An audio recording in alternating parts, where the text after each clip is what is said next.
Thank you, Kayode. Thank you so much.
Hi, good evening.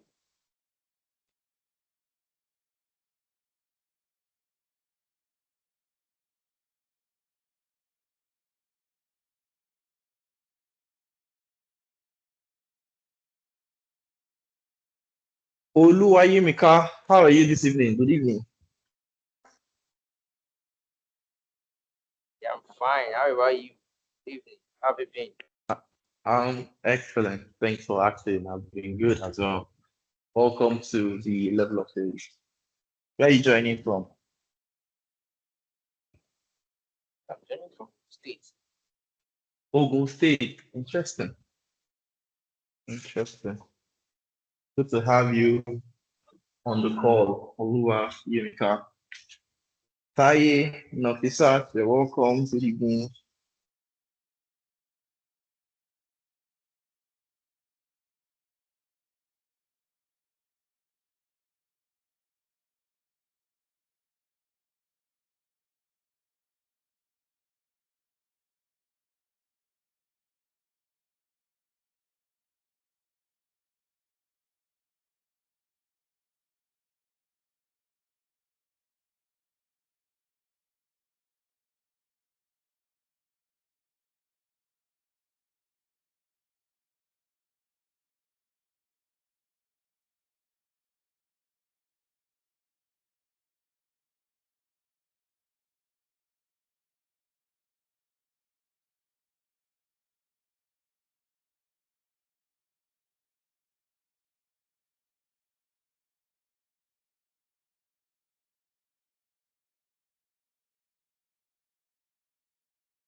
Hello, everyone.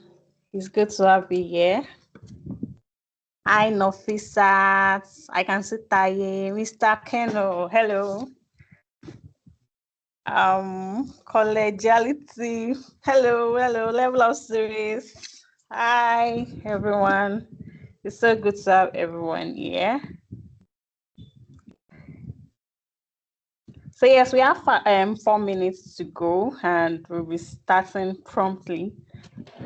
And we look forward to others joining us soon. Yeah.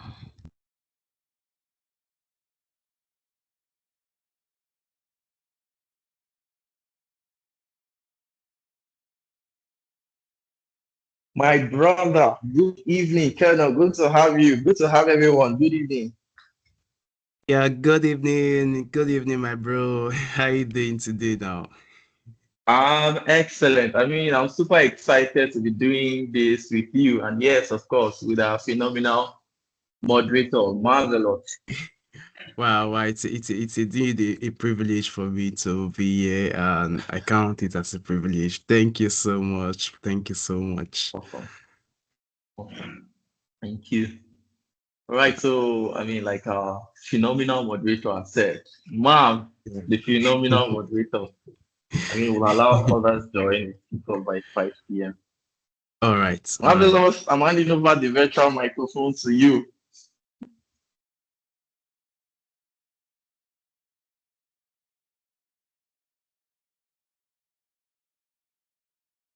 Thank you very much, King Henry. So good to see your face.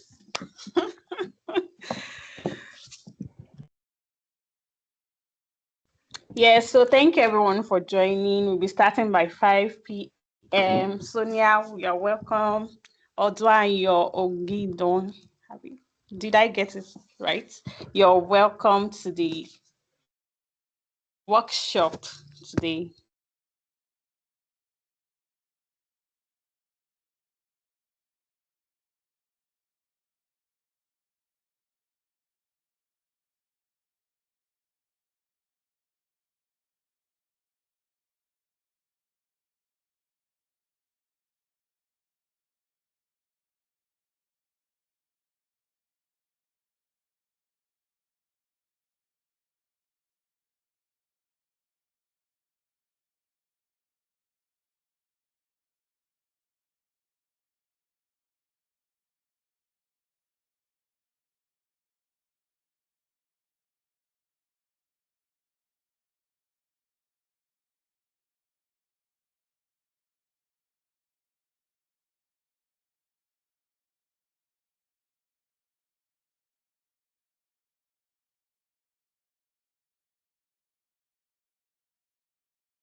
So thank you everyone for waiting on the call. We'll be starting soon. If you have friends that you would like to join this session, can you kindly invite them? Can you reach out to them and remind them that we have already started? We are starting already. So let everyone that needs to be here. Okay?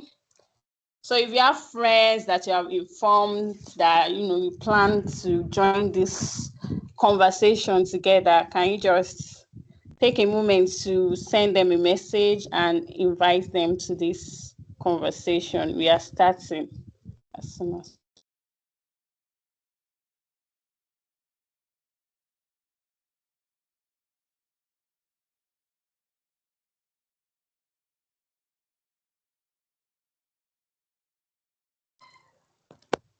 All right, so it's 5 p.m. already, and we really want to appreciate everyone who is on the call already. So good evening. My name is Marvelous Egbelike, and you all are welcome to today's workshop on CV and cover letter rewriting. Okay, and this session is one of many sessions, learning series that Intervolt would be, giving to fresh graduates. So we'll be giving out content on developing fresh graduates, how fresh graduates can secure opportunities in the labor market.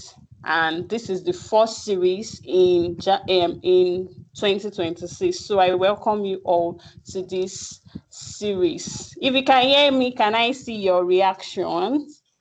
I'd like to see your reaction. I want to know if you can hear me.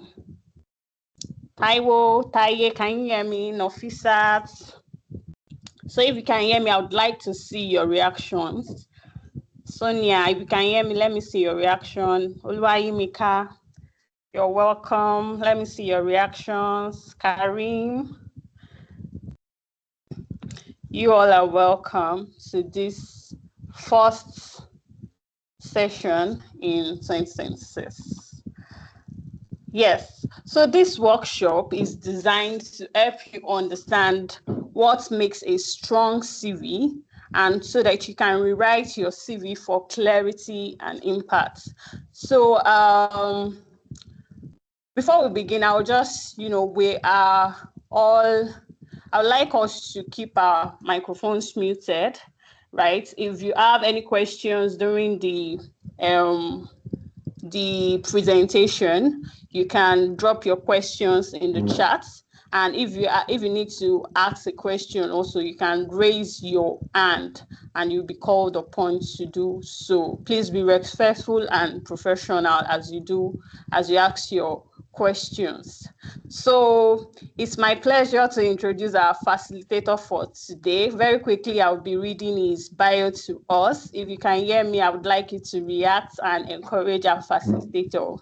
So Mr. Keno is a certified human resource professional with 7+ years of progressive experience across oil and gas, renewable energy, construction, and consulting. Proven expertise in HR business, partnering, workforce planning, performance management, and HR operation for organization of over 2,300 staff. I think that's huge. Yes.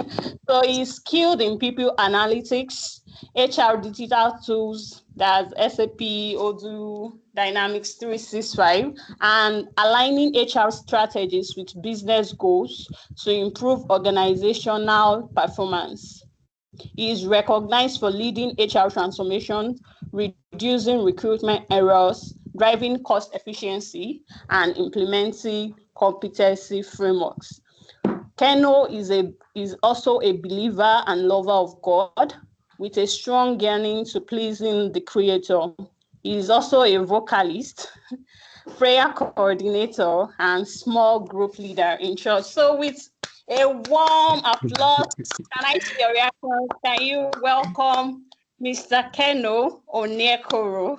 I hope I pronounced it well. You're welcome, sir. Yes. So good to have you on the Yes, call. you did pronounce it very well. So it's Keno Onyekoro.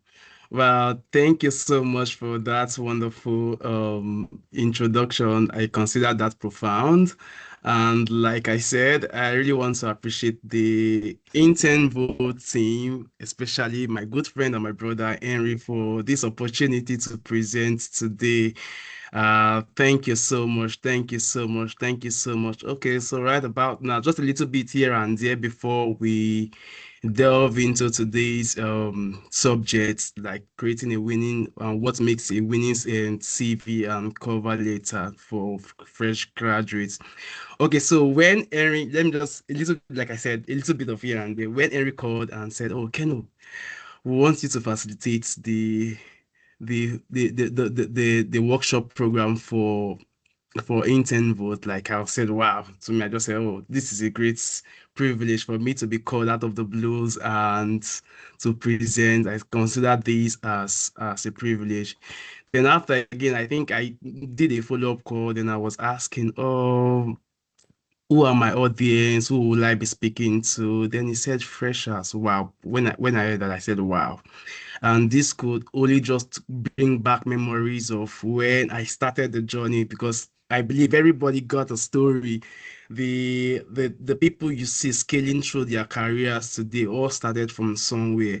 And even the likes of Mr. Henry that is here also started from somewhere. I know that he's making an impact in Promosidor, yes. And everybody else started from somewhere. And when I got that, I just smiled, and just memory just flashed back, and I just said, yes, this is a good time for and the perfect time for me to also create a story and how we all started. And for this section today, we'll also be bringing on personal experience. So I would like you, just as our moderator has said, Marvelous Damilola, please, if you have any questions, please do well to signify by using the raise of an icon. So just for us to be coordinated and also not to distort our thought process and all that we'll be doing here. All right, so right about now, I'll be sharing my screen. So please, yes, I'll be sharing my screen. Let me just do that right away. So please, if you can hear me clearly, I would like you to just give a reaction to, yeah, to just give a reaction so before I proceed.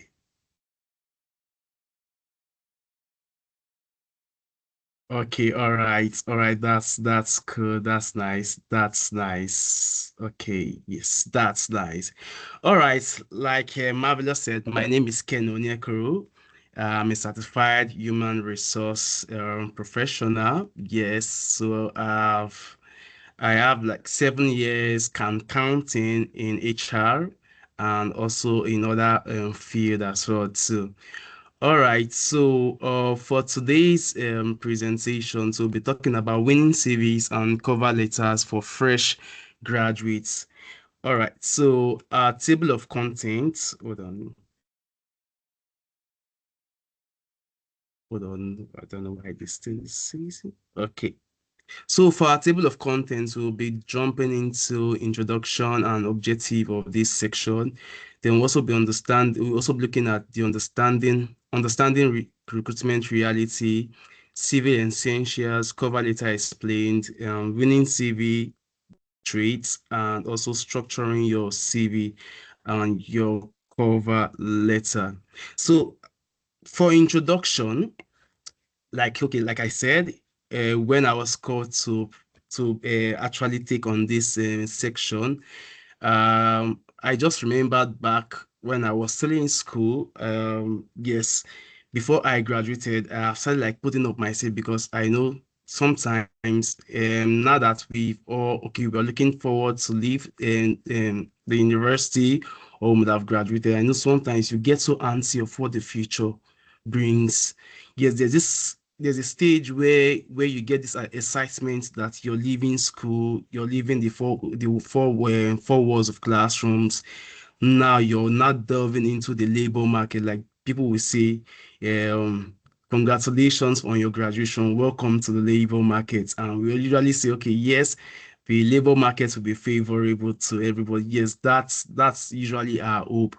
So a little bit of background. So when I finished my school, yes, I was very, very happy. I could not even wait to even graduate. So, but by the time I graduated, then the next question comes, Ken, what next? What are the things do you want to do? What career do you want to delve into?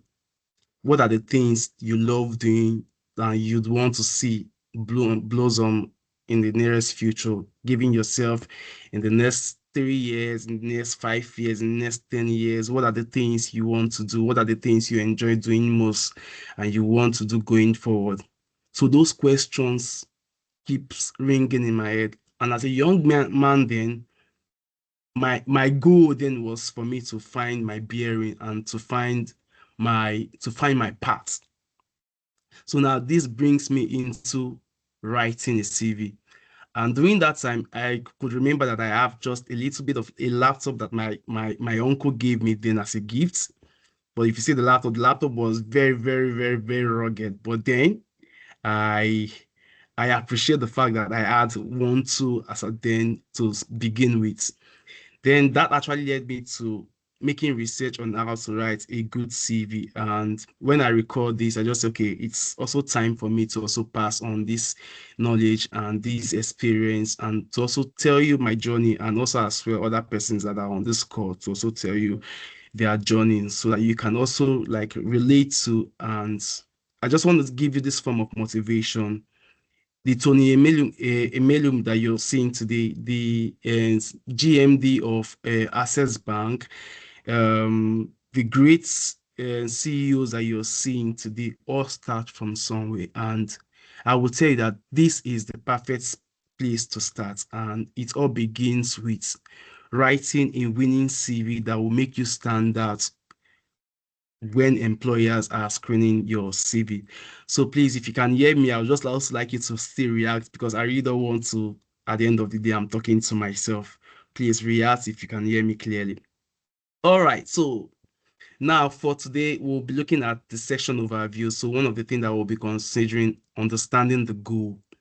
Now, when you say understand the goal, you'll be understanding how you're going to create an effective CV and cover letter tailored for fresh graduates to stand out in the job market. Because one of the objective of this section is for you to understand how to create, even before you start creating your CV. First of all, think within yourself and reminisce, okay, if I come up with a CV, how would my potential employer read my CV?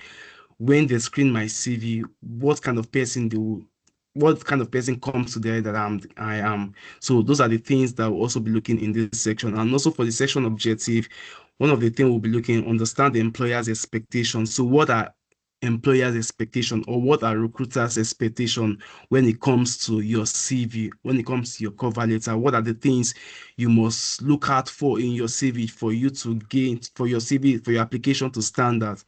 So we'll also be looking at write clear CV and cover letters and avoid common mistake in applications. Over the years of my recruitment, over the years of shortlisting candidates, I've seen common mistakes that sometimes when I just go through series, it beats my imagination to even just say, these people actually doing their homework, their due diligence, because I know that Henry will also testify to this. For every application, for every job vacant that is being posted on the social media, have it in mind that an average of 100 applicants will be applying for that same role.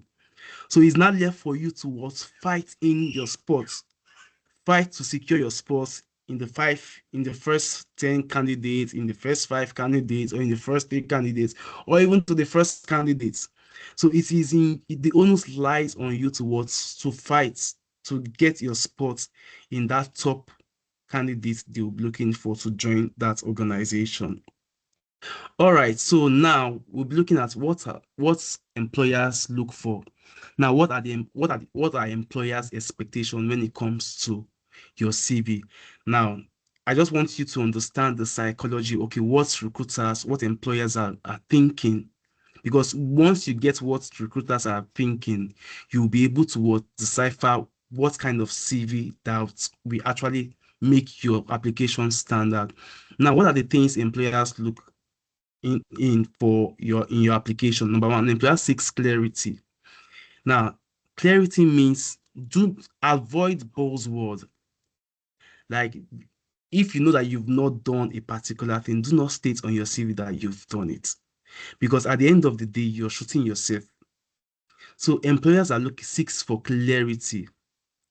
Choose your words. Do not use buzzword. Do not use heavy lifting word. Let me just put it that way, because there are times when I go through CVs, most especially for freshers, or when we're seeking for interns. When I go through CVs, I just see the kind of word, because even in my mind, I will know that yes, by now you might not even know what this particular word is saying. I know that yes, the use of ATS has made it so complicated, whereby everybody just wants to use the search word. Like once they search your CV, they want to know that if you meet the criteria, if the necessary sorry, they want to know if you have the necessary what would I call it? The necessary functions, if you have the right words that requires of that particular position. But recruiters know that yes, we calling out for application, we know that this particular set of people don't have the experience.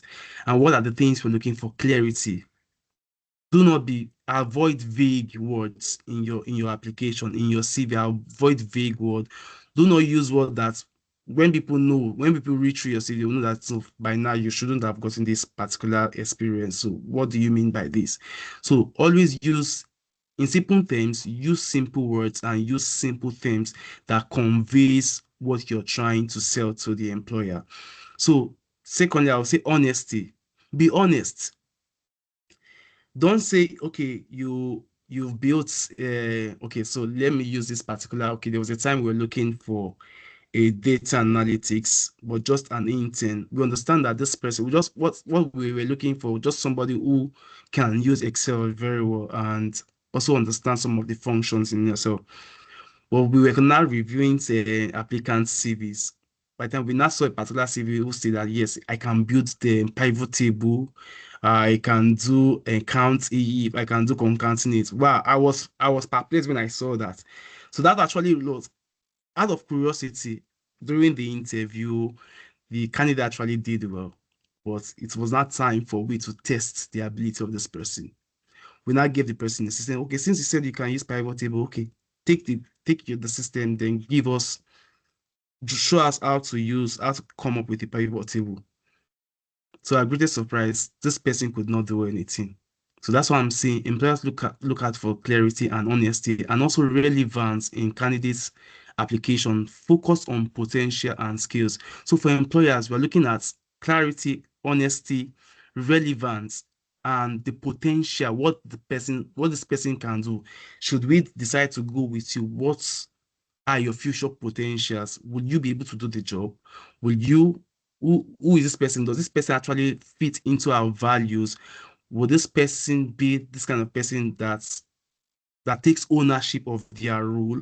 So those are the things that employers look for when it comes to fresh graduates. So, and also again, other things that employers look at for is skills and potential. I know some of us, as we just graduated, and even though if we've graduated like 2 years or 1 year ago, or a recent graduate, we're also looking at your skills. That's why it is very, very crucial that even while you're in school, ensure you scale up by what's learning skills. It could be technical skills and it could be soft skills. Do not just pass through the 4 walls of university without learning a skill that we end up paying at the end of the day. So I would say we emphasize more on skills and potential as a fresher. So once if you're putting your CVs together, skills and the potential, that is what we are looking for. Those are the things you should express more in your CV, and highlighting what you can bring to the company despite limited experience. So we know that yes, you don't have that experience, but now, like I said, what are your values that you can bring? What are the things that make you you? Should you be considered for that particular role? So as a graduate or as a job seeker, one of the things you should consider is what highlighting, emphasizing more on your skills and what you can do, your potentials, what are the values you can bring to the organization. Okay, so the next slide is understanding recruitment reality. Okay, so now, like I think like I stated before, to every job application you're seeing online or to every job ad, just know in your mind that you're not the only one. You're not the only one applying for that role. Just know that there are thousands of persons actually applying for that role. I think I had a conversation with one of my friends in the banking sector. So I told him, so averagely, when you guys are doing your management training, like average, how many candidates do you guys, how many applicants do you guys scan through? to my greatest surprise, it told me over 2,000. And given the fact that this 2,000 applicants, they only just need 10 people. And you as a graduate or you looking for a job, you want to stand out. Now, I just want to, like I said, I want you to understand the psychology of a recruiter. It's the psychology of an employer. So some of us would think that, okay, recruiters have the whole day to screen, to just look at your CV, screen your CV, and okay, say, okay, this one is a good fit. And let me not tell you now, recruiters spend only few seconds in reviewing a CV, making clarity crucial. Now, let's take, for instance, you might, okay, once you submit your application, recruiters just need only just 6 seconds to glance through your application, to glance through your CV, to see if you be a potential fit for that particular role. So that's why it is very, very important that when you're putting up your CV together, first impression matter. Just like the saying that say, okay, how many of us says, I've heard this wise word that says, okay, that is someone trying to say something? Please kindly mute your mic. So how many of us still remember this wise word that says, your talent take you to the palace, but your character determines if you're going to stay there? So if any of us have heard that wise word, I just want you to just signify in the chat box. Okay, so that's fine. So now we're going to be rephrasing that. Now your CV is a gateway to your interviews. What I'm saying is that your CV leads to the gateway to your interview, while your skills, your good communication, and a little bit of confidence actually lands you the job. So if that resonates with anybody, I just wanted to just react to this comment, just react. So I'm going to state it again, that your CV is a gateway to interviews. Then your communication skills, your communication skills, and a little bit of confidence lands you the role. So that being said, so now let's look at the application volumes. Like I've always said, high application volume means your CV must quickly grab the attention. Now, just as when you go to the mall, when you see somebody that is perfectly dressed, you're attracted to that person. The person is also giving you what the first impression, because there's a word that says first impression lasts longer, and there can never be a second time for you to have another opportunity to create another impression. So you must always look your best and ensure that your CV looks the best when recruiters are skimming through your application. So next slide. So now, this slide also talks about avoiding common mistakes. So what are the mistakes that I've seen over time that graduates, that job seeker actually have on their CV? Number one, poor structure. If you're coming up with your CV and it is not properly dented, you're using various font style, you don't have a single font style that you're using on your CV, or you're doing copy and paste. Okay, let's say because you saw this CV online, you now decide to just copy it and just paste it on your CV, thinking you'll be spotted on. No, please avoid this common mistake. Ensure that when you're structuring your CV, ensure that it is properly aligned, well indented, you're using the right font, you're using the correct format, the way a CV should be, the content of your CV, you're using the appropriate content, you're using the appropriate body, you're using the appropriate words. Avoid buzzwords, avoid vague words. So, and also again, because when you start having all this, if you have poor structure, irrelevant content, you're copy and pasting errors, and also you're not correcting typological errors, that will lead to immediate rejection. So you might want to also review, even when you're reviewing your CV, even when you create your CV, also what pass it around to other persons to also what review your CV so that there are mistakes that you will not be able to see, but other persons will also have that ability to see those mistakes that you're unable to see. So it is very, very important for you to avoid this common mistake when it comes to CV writing. Okay, so key message, ensure your CV is easy to read, not just impressive to you. There are times when you, after you might have drafted your CV or you might have created your CV, so you in your mind, you will say, yes, I have actually done a great job. But what is the other person saying? Did you develop your CV having the recruiter in your mind? It's not just all about you coming up with a great CV and you think yes you've done great.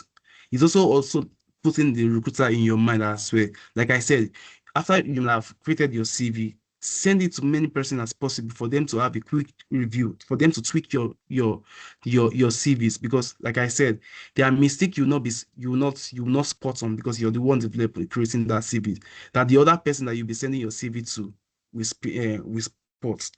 I could remember during my career when I developed my CV. So I had no choice. So to me, I was thinking, yes, I've done a great job. Yes. Then not on the day I now sent this CV to somebody to review for me. Could you believe that the person was just like circling all the errors, both typological errors, and they were not properly dented. I was using vague words exactly. Then it was the person that called my attention to it and said, no, Ken, do not do it this way. Do it this way because if you start doing this way, you might not get shortlisted. But do it this way. But surprisingly, when I actually did it as advice, yes, I got so many invites. I got my first job, then as yes, with Page. So it is very, very important that all these common mistakes should be avoided when you're creating your CV. Okay, so we'll be looking at CV essentials. So we'll be looking, so okay, what then is a CV? Now, a CV is a summary of education, skills, and experience used to showcase your abilities and value to a company. That is just it. In a nutshell, your CV is a summary of your education, skills, experience used to showcase your abilities and value to a company. And in addition to your education, skills, experience, you can also include, since you're a fresher, everybody will as well know that yes, you might not get that quality experience that we're looking for. Now, it's also you can develop a section in your CV where you can talk about your coursework, what are the things you've done, what are the projects that you've been involved in, what are the activities that you when you were in school you volunteered for. Those are the good pointers that you should place on your CV. That's why I usually advise undergraduates. If Eh? you're in school, please, can you please mute? If you're in school, do not just go to classes, do not just go to libraries, or do not just attend fellowship without getting yourself involved in activities, in school activities. And now I'm not saying you should go participate in a SUG, yes. I'm not saying you should go, even if those things applies to you, you can do that. Take on position because these are the things that you end up with showing in your CV that yes, while I was in school, I know I don't have the experience, but I was involved in students union government activities. I was involved, I volunteered, I joined in so many associations in school or in even outside school. It is very, very important. What are the positions? Are you a course rep?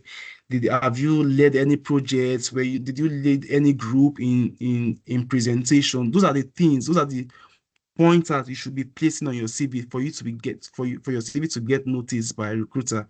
So importance for shortlisting. So the goal of a CV is to get you shortlisted for an interview. That is just the goal of your CV, is to get you shortlisted for an interview. So moving forward, now, what a CV is not. Now, I know most of us, we have so many, yes, we have so many meaning when it comes to CV. Most of the time, I've even seen people when they are preparing the CV, they will just write at the top of their CV, and curriculum vitae. Please, if you still have that in your CV, please take that out. That is irrelevant, and that will also make the recruiter just shelf your CV as among those who are not even careful when they are developing their CV. So, just like I said, your CV is not a life story. Nobody wants to hear your story, but what recruiters are looking for, they want to see your experience. They want to see your skills. They want to see the activities that you've involved. What are the roles? What are the leadership roles you've taken all through your journey in school? So, like I said, your CV is not your life, it's not a life story. Nobody wants to know, my age. Okay, I was born so year. My state of origin is Delta State, or my state of origin is Ogun State, or my state of origin is Lagos. No recruiter wants to hear that. No recruiter wants to see that in your CV. So it is not a life story. So if you still have that in your CV, please take that out. It is irrelevant. So, like I said, but a concise summary or relevant skills, like I've stated. So, what recruiter wants to see in your CV is your education, your professional summary. They want to see your coursework. What are the coursework? What are the courses that you've done that you can translate into the work, into the business environment or into the work environment? So now, what should you be focusing on? Now, focus on relevance of each element included in the CV for the intended role and company.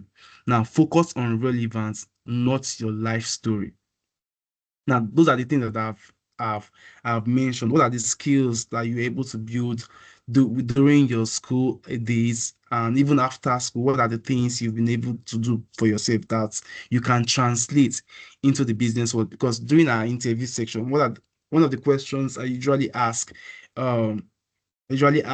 freshers or interns, okay, for this course that you've read, how would this course shape you in this role? Or what are the skills that you've learned in this course that are transferable to the business world? Those are the questions to get intent from the interns that we are interviewing. So it is very, very important that you focus on relevance. Okay, so now we've dwelled more on CV. So now let's just do a little bit of cover letters. So let's just explain a little bit. So now, what is a cover letter? So like I said, your CV showcase your skills, your experience, what you can do. So now your cover letter speaks to who you are. What are your achievements? What have you been able to achieve given these 4 years while you were in school or after when you graduated? What are the things you've done? What are the things you've engaged yourself in? So this is where your cover letters, this is now where you cannot tell your story of how this course you've read in school have shaped you, and these are the activities that you've engaged in, and these are the skills that you've learned, and this is how you're going to translate, these are how you're going to use these skills that you've learned over time into the role should you be considered for this role.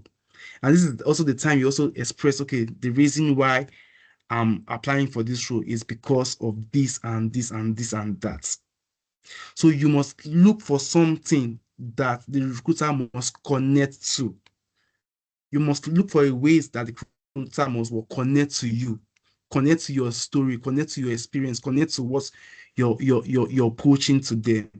So as I state here in my slide, I say, okay, definition and purpose. A cover letter explains why you are applying, just like I've mentioned, why you fit the role and why the company should consider you.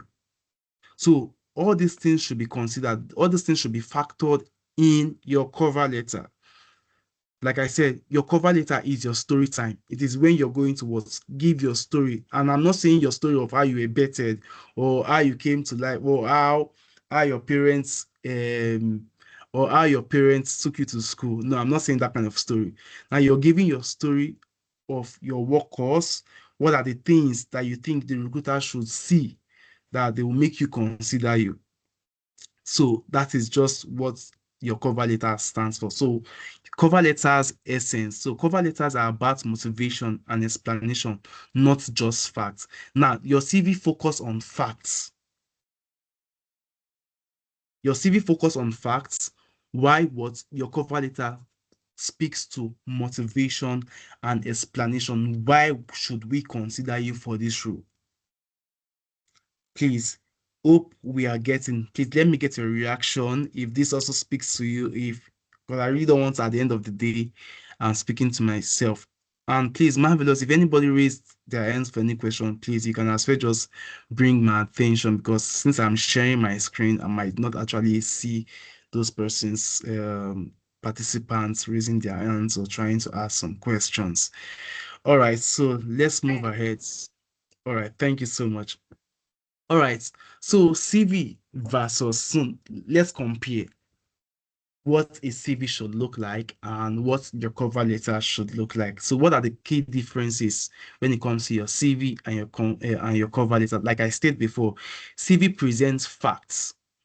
You ought to just state facts.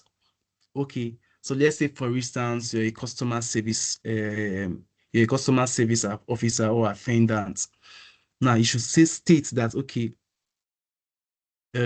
I attended to employee to customers. It could either be internal customers or external customers, and ensure that yes, they feel welcome. So those are just like little words you can just like explain. So just give the facts.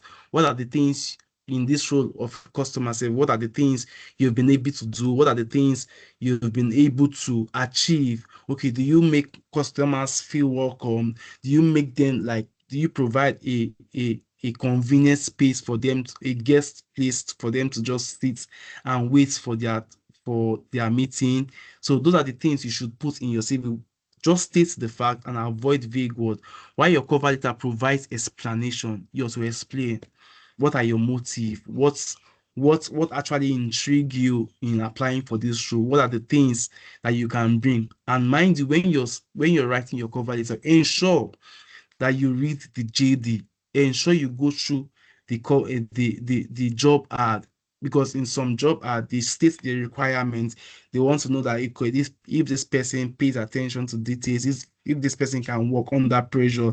They want to see if this person can actually if this person can be confidential in when certain information is being passed to them. So that those are the things. So you must express this in your cover letter. Okay, so complementary documents. So both documents, CV and cover letter, works together to provide a comprehensive application package. Now, over the time, I've seen interns when they're applying online for job, they don't even make that effort to come up with a cover letter. Even some of the time, even when they even send you your CV, you just like go to the body of the letter and to the body of the mail, dear HR or dear recruiter or dear hiring manager, please find attach. Please, if you're in that category of people doing that, please do not do that, because this is just an avenue for your CV or your application to be shelved. If you're part of the group of people that don't take time to rename their CV properly, sometimes I've seen applicants renaming their CV as my CV, my resume, CV for sure. Please, if you're part of that group, please ensure you take the time to name your CV very appropriately, and it must be saved in a PDF file and not in Word document, not in Word, because people might be using different kind of operating system. Some person might be using Windows, and some people might be using it. Because if you don't put it in PDF, by the time the recruiter might be opening your application or your CV, it may scatter. So for you to retain your documents and in order to retain the content the way you prepared it, and always ensure that you put your CVs in PDF and name your CV accordingly. You can use your first name and your surname, then you can put on the slash CV, or you can put any you want to put, but do not name your CV as my CV or my CV for sure. Sometimes I've even seen CV that somebody say God's favor CV. To me, I wasn't like saying, I don't understand. Are you people not trying to put spirituality into application?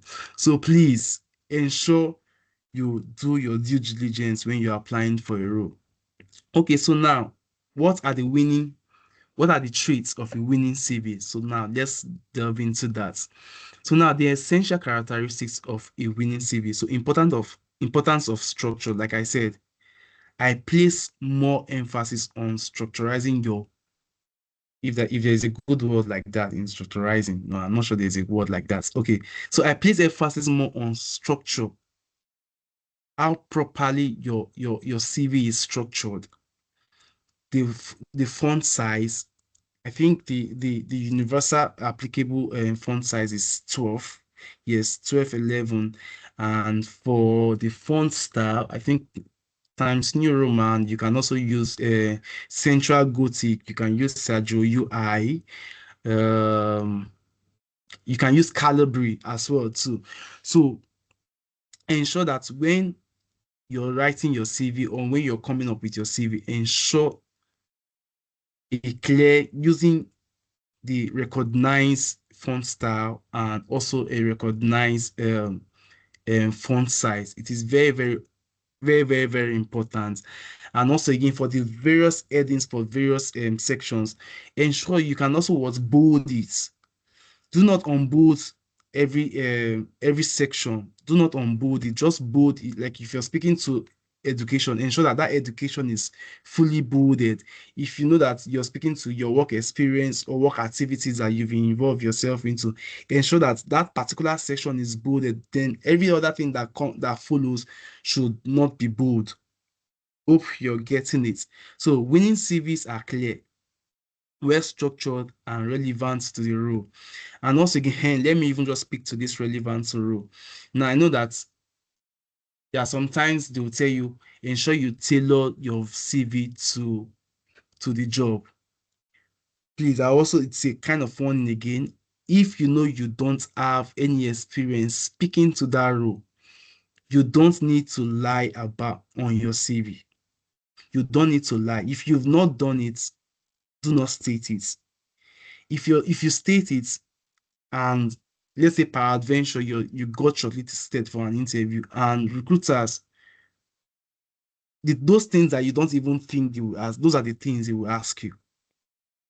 Now, if you put that you've done A and B, like the example I made, somebody who have not actually done pivot table actually stated in their CV that yes, they can do pivot table, and when they called them for an interview, they saw that we discovered that this person was also lying, was just lying in their CV. So please, let's also take note of that. And also again, ensure that you're putting things that are relevant to the role. Now, let's take for instance, now we are looking for a customer service, then you're putting job description of a model. You can see that it's a conflicting it's a conflicting role, it's a conflicting activity entirely.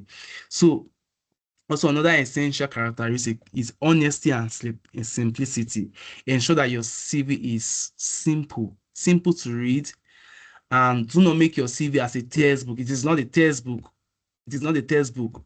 Ensure that yes, there are white pages. There are spaces where do not cover your. Okay, let me just put this way. Do not cover your CV with writings, with job descriptions. Ensure that their CV was white, like just as you can see on my screen. You can see that yes, the information on my on the screen is minimal. That ensures that okay, there are also white pages on it. So ensure that it is simple, clear, and be honest with what you're putting on your CV, because clarity does the best. So a winning CV is honest and simple, focusing on evidence and clarity. Just like I said, focus on clarity and evidence more than just bombarding your CV with things. Okay, so what to avoid? So what to avoid when you're trying to develop your CV? Okay, so what are the negative attributes? So now avoid lengthy or decorative CVs filled with complex language. Avoid lengthy. As a graduate, your CV should not be more than 2 page at most. 2 page. I will even advise, since you're infant, since okay, you're a fresh graduate, your CV should be 1 page, 1 page CV. Avoid decorating your CV. Okay, let's take for instance, you now go and put your passport or one S shot. Although there are rules that require you to also put S shot, like if you're applying for a role of customer service, and if it is stated on the job ad that okay, we want to see an S shot of you, that is when you should place that on your CV. Ensure you avoid, like I said, ensure you avoid lengthy decorative CVs. Please do not decorate your CV. Nobody wants to see that. If you're not a media person, because only the media person sometimes, yes, we want to see if this person is actually creative when it comes to developing something. So please do not avoid decorative CV. Avoid using the multiple colors on your CV. You use red here as your font color. We will not see that you're using blue, or you're using pepper red, or you're using onions green. Please ensure you avoid all these kind of mistakes, please, because you're only just giving chance for the recruiter to just dump your CV or to put it in the bin. Okay, so what are the things you should prioritize? So prioritize the impact of your CV by focusing on accomplishments rather than just responsibility. Like I said, if you've been involved in so many activities, if you've taken leadership role while you're in school, those are the attributes recruiters want to see. Those are the things employers want to see. So please, if you have all those things, you can, even though if it's in a fellowship, if you're, let's say for instance, you're a music director, or you're the PR public relations officer in your department or in the faculty, those are the things you want to see. Please place all those things on your CV, because you're telling us that yes, we know that you don't have the experience, but then there are other things you've been able to engage in that will make you stand out. Those are the things you should put in your CV. So going forward, so now let's now look at structuring your CV.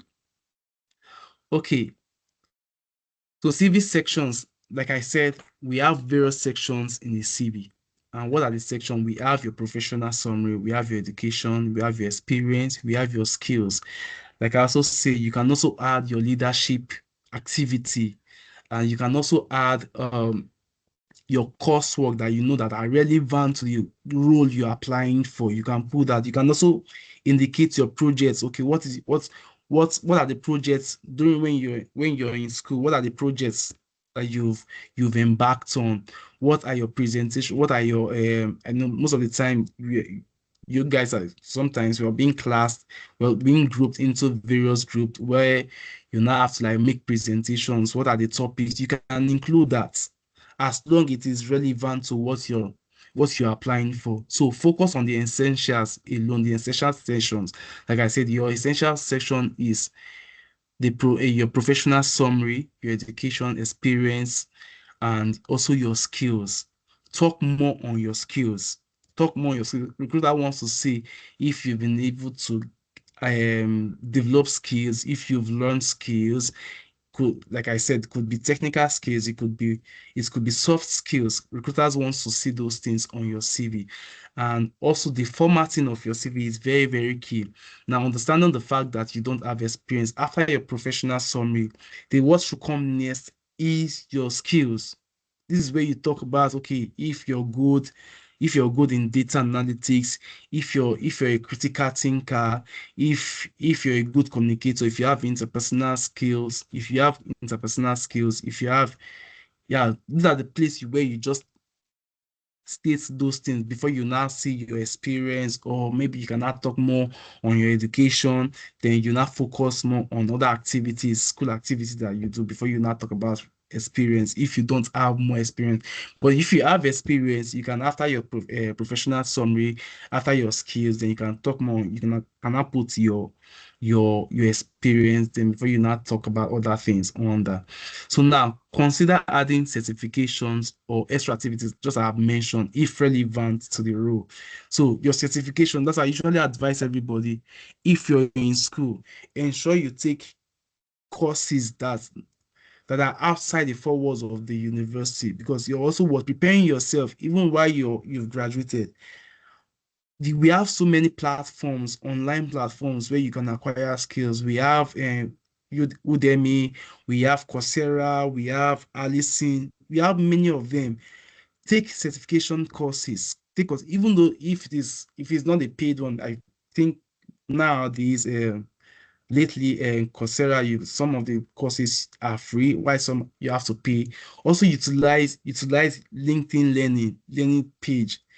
Ensure you're equipping yourself with these certifications, with these skills that will be relevant to what, okay, you've envisaged in your mind that you want to focus on.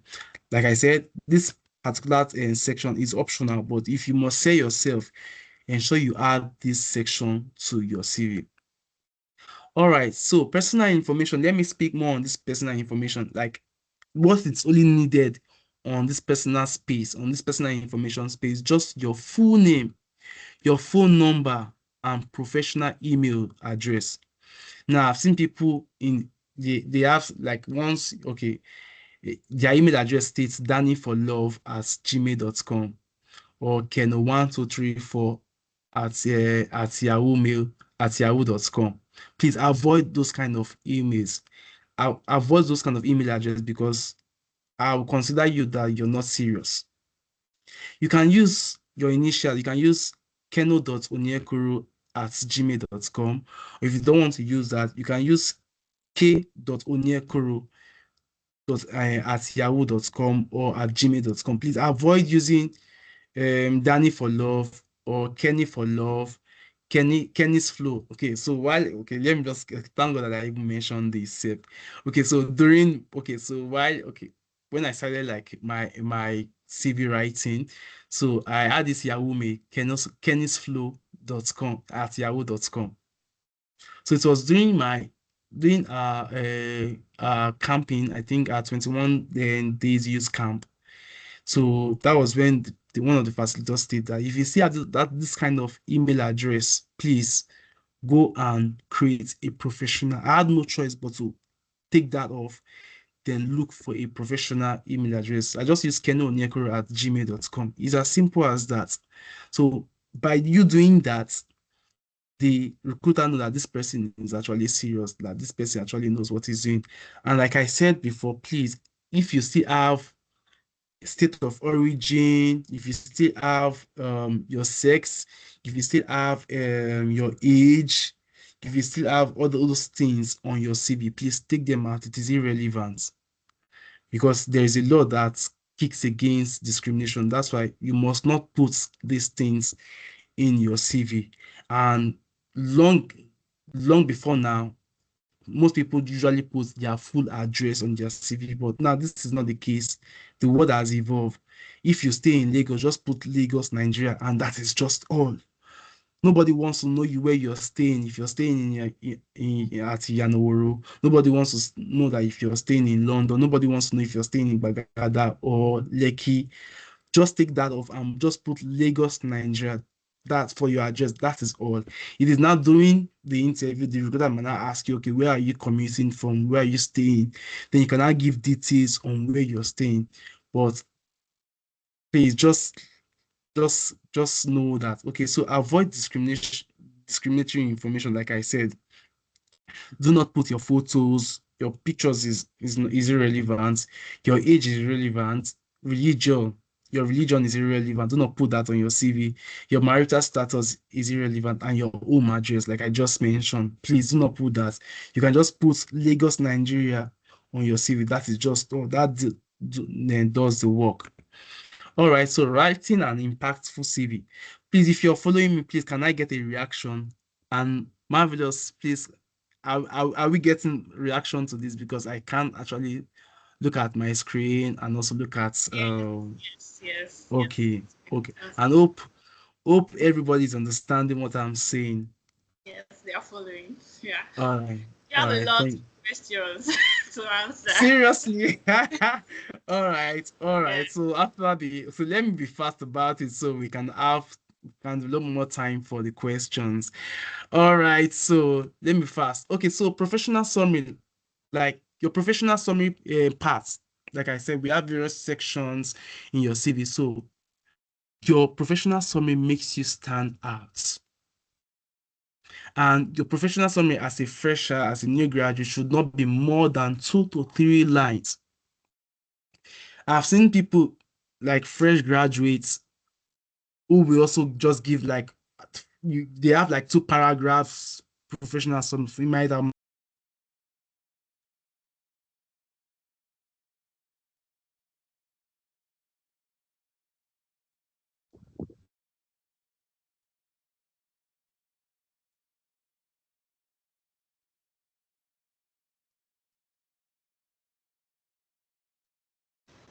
Mr. Keno, you're muted.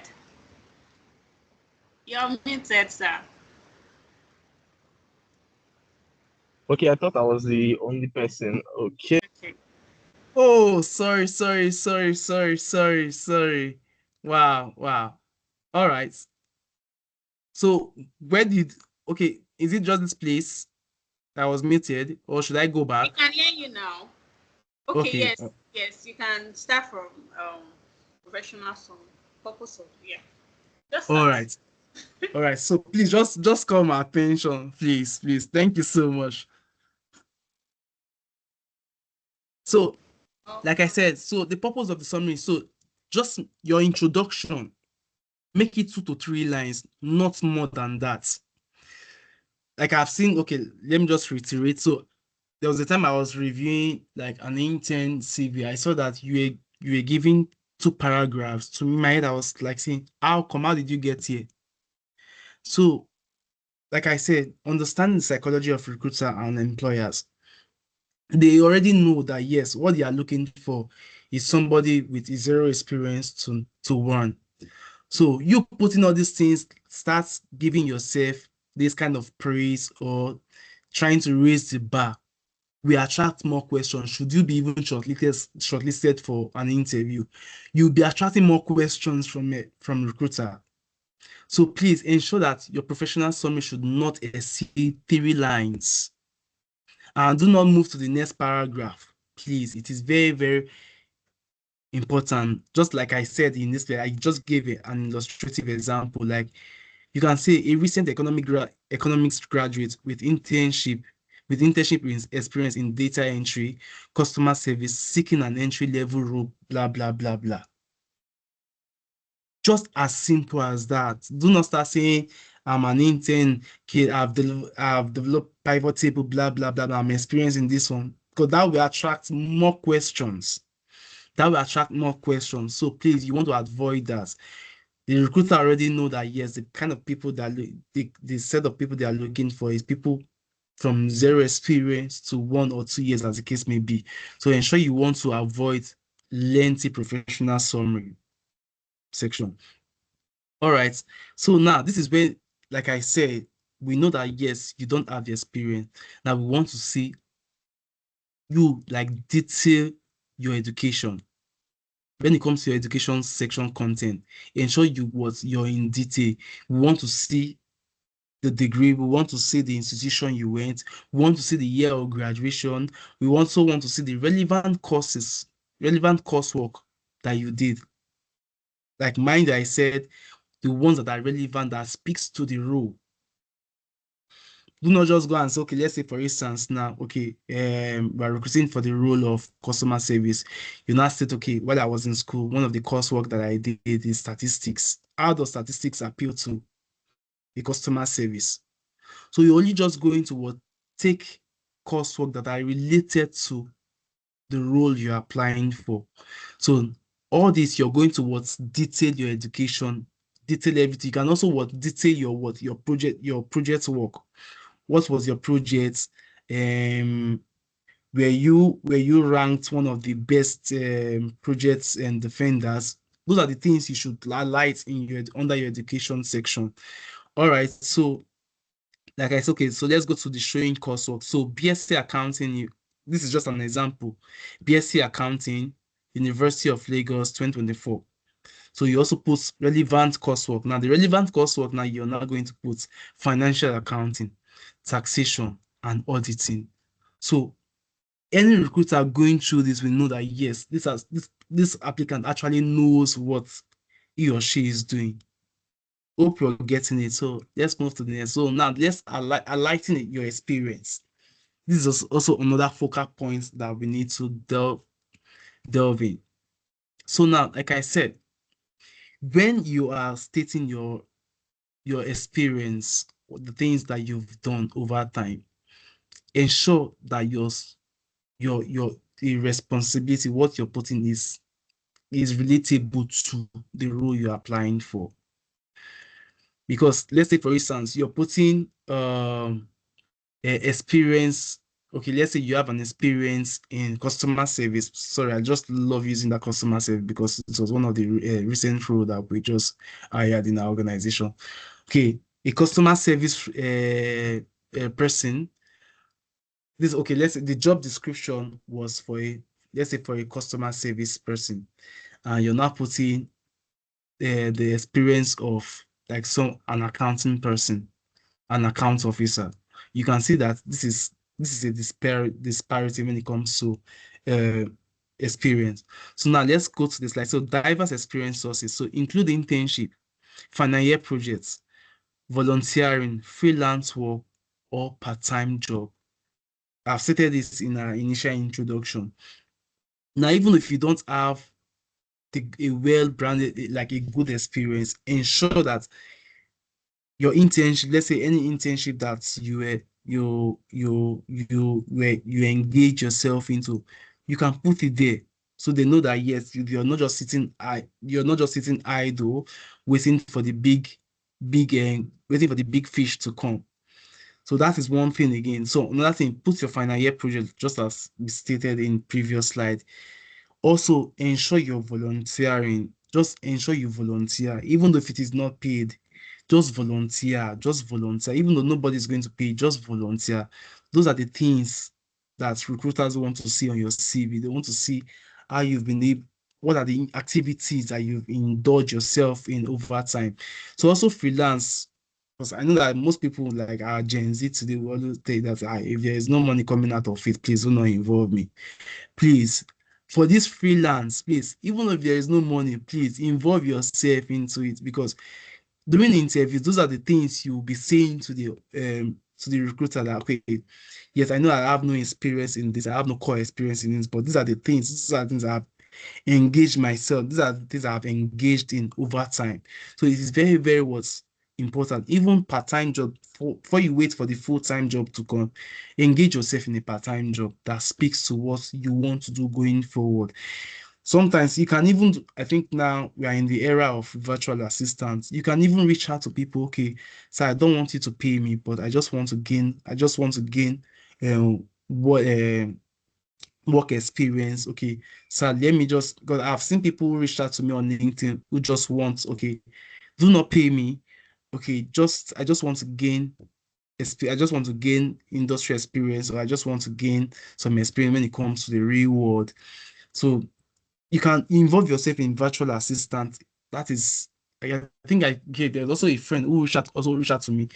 Then I said, okay, if that's the case, I was giving like all this my routine work that would take my time. I will send it to her. Okay, take this, do this.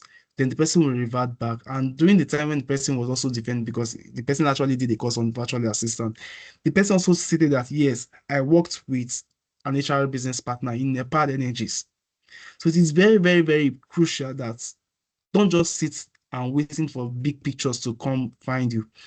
Involve in little things that also was bring you out. So now let's talk about the key experience rule. So this is a formula. Your experience is a function of what you've done, what you did, plus how you did it, plus the results you got from there. So this is just a formula. I want you to have this in mind. Your experience is what you've done, how you did it, and the results you got. So when you're putting, instead of putting your job responsibilities, instead of just stating this, ensure that you state what you've done and how you did it and what were the results you gain after that. Okay, so now let's look at the step-by-step experience. So applying action to results. So use the formula like in our initial, let me go back again. This is, as I said, this is just a formula. Just have this. Your experience is a summation of what you've done, how you did it, and the results. So now, applying action to results. So use the formula in the previous slide. Sorry. Use the formula action plus tools or skills plus result to describe your experience. Now, during interviews, these are the things recruiter wants to see. What you've done, how were you able to do this, and what were the results. So those are the things. Now let's not take for instance that you've never engaged yourself in volunteering, you've never engaged yourself in freelance work. How would you be able to tell the recruiter that these are the things that I have done and these are the results I was able to get while I was doing this? So I usually advise get your hands dirty, even if what you're doing is not paying, still get your hands dirty, get your hands on the job, because it is what you're doing that you'll be able to communicate. If you have no experience, there's no way you can communicate what you've not done. So it is very, very essential you get yourself involved in those things. So compare experience. So weak example now, let's just say weak example, assisted with office work. Now let's say for instance now, okay, in one of your experience, you just say assisted with office work. So if you assisted in office work, so what are the things you did? What were the things? How did you do it? And what was your result? So now this is a strong example. Now you cannot say you can redraft the statement by assisted in organizing an employee record using Excel, improving document retrieval efficiency. Now, when any recruiter see this, they just know that yes, this person actually knows what he is doing. Then I cannot come ahead and ask, okay, so how were you able to organize the employee record? And this is now where you're not going to say, okay, when I got to the organization, I saw that employee records were not properly filed, or they don't have digital formats of their record. And this was how I was able to develop templates. I developed template, and all these informations were populated in the template, in the Excel templates. And going forward, it was easy for us to collect information and to retrieve information at any point. So this is where now you've explained how you've been able to do that. You've explained what the experience are by putting. Is somebody saying something? Hey. Hello? Please mute your mic, please. All right, so now let's talk about skills and abilities. Now, the type of skill, like I mentioned before, we have various types of skill. It could be technical skills and could also be your soft skills. So what are your technical skills? No, technical skills are the things you learned. Let's take, for instance, Excel, PowerPoint, Power BI, Tableau, data analytics. These are things that are not inbuilt. These are the things that are not inbuilt. These are the things like you went to LinkedIn learning page, you went to Coursera, you went to Allison.com, you went to Udemy to actually learn those things. And also again, what are your soft skills? Your soft skills are your communication skills, how well you're able to work with teams, and you can work individually,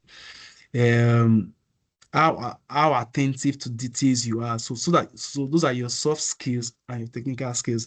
Like I always advise people, ensure you work more on your soft skills, because if you have the technical skills and you lack ways to idealize and communicate what you've learned, that means you've made your technical skills irrelevant. While you're working on your technical skills, ensure you're working on your soft skills. Because if you're not confident of what you're communicating, that means it makes no sense. Like there was a time I read a post, somebody actually said that communication is how you feel after saying those words. Do you feel confident when you're being asked a particular questions about your technical skills?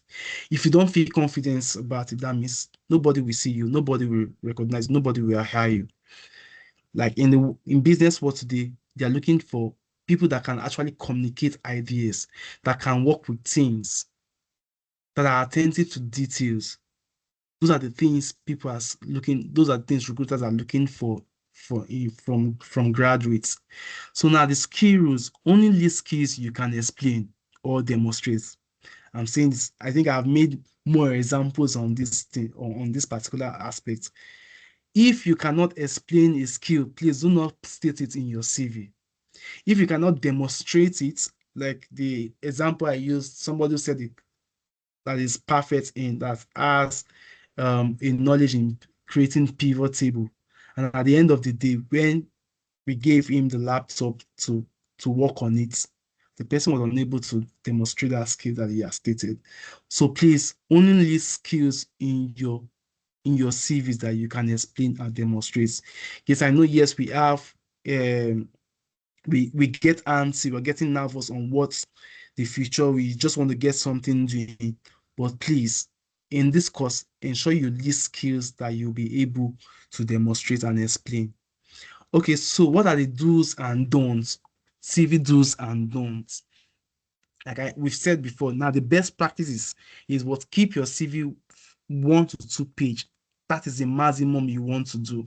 Do not extend it to 3 pages. Do not extend it to 4 pages. Now, I've seen CVs that looks like textbook, and those are persons who have acquired experience, like have like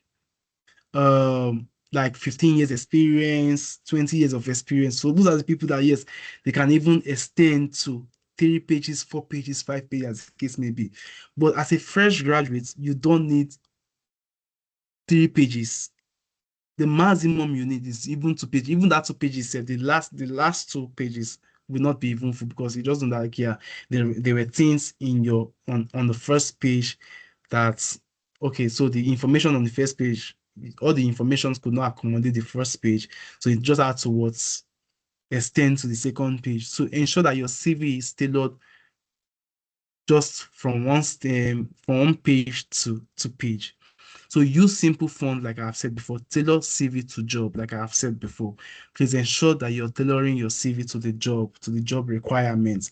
I will also advise, please, when you're applying for any role, ensure you properly read the description, the job descriptions, and the requirement before you start putting out your CV. Don't just see like, oh, this company they are requesting for customer service, or they need a data analytics, and you've not even taken the time to read what are the requirements. You just went ahead and just put your CV, or you just create a cover letter that is not even relating to what they are looking for. So please ensure you do your due diligence when you're applying for such roles. So what are the common mistakes? Like I've said, avoid cliches like I'm hardworking. Nobody wants to hear that again. I can copying other, and also copying other CVs. Nobody wants to hear I'm hardworking. No. Nobody wants to even hear smart working. Yes, I know that. Yes, the word is going on now. Everybody have translated from hard working to smart working.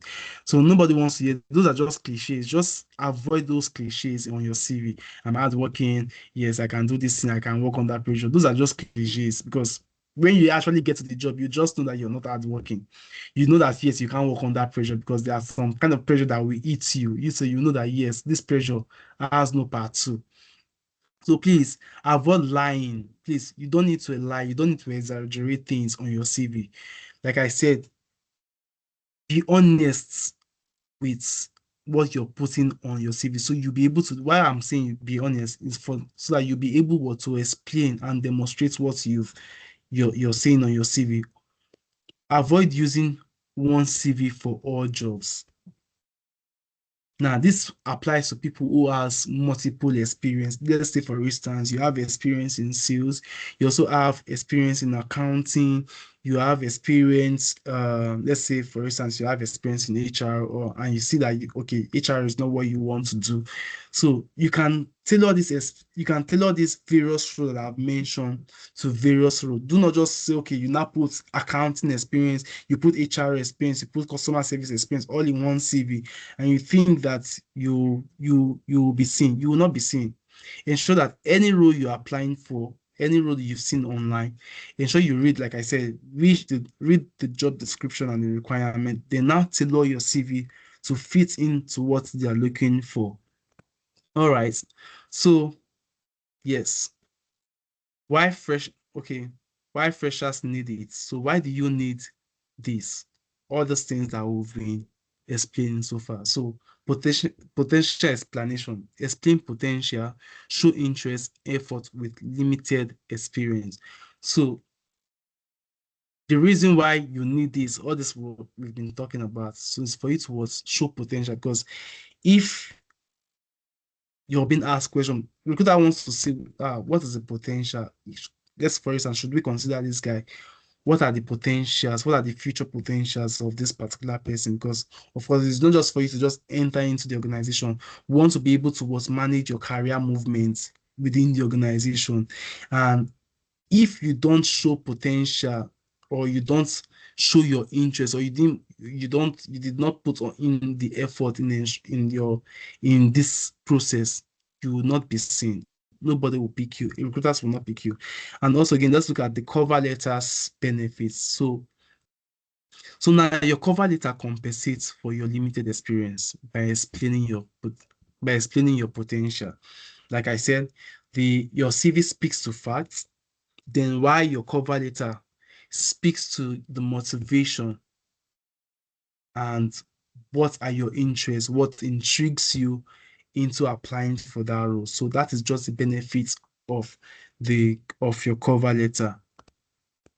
All right, so cover letter importance. I just want us to be fine. I think I'm almost on my last slide. Yes, so cover letter structure. These are just examples that I created together so that you also have an idea on how to do it. So for structure section, so number one, you introduce, which is the role plus the interest. Then for the introduction part, it's talking about the role you're applying for, your interest in this particular role. Then while the body should not talk about your skills, examples, your motivation, and what are the things that got you intrigued, and how your skills could be used in this particular role you've applied for, and also what your closing remark. This shows your enthusiasm and your request for further, like, should you be considered, that you're looking forward to the recruiter's attention for an interview. So that is just this is what how the structure of your cover letter should be. The introduction part, we have the body of the letter of your cover letter, then the closing remark of your cover letter. So now let's look at the length. I know you'll be asking, okay, so since CV is 1 to 2 pages, so how many pages should our cover letter be? Please, this is just only one page only, and keep it as short, as simple as short. Keep it concise. Like I said, avoid exaggerations, avoid lying on your CV. Just keep it simple and concise. All right, so writing a cover letter. So yes, I just want us. So these are just like samples that I just brought together. So now crafting the opening. So now for the opening sample, you can just say, I am writing to apply for the graduate trainee role at ABC company. Eager to apply my academic knowledge. This is what I've said. So you can now this is where you now apply your course. This is where you now have to start stating your coursework and how those coursework translate to what you will be doing. Should you be considered for this role? So that is just an opening sample for your cover letter, and what it should contain. Now, your cover letter should indicate the role you're applying for and express your enthusiasm for that role. So this is just what your CV, your cover letter should contain. You're indicating your enthusiasm. You're also expressing your interest in the role. All right, so cover letter body. So like we say, we have the introductory part, the introduction part. We have the body. Then we also have the closing, which is the conclusion, which is the closing remark.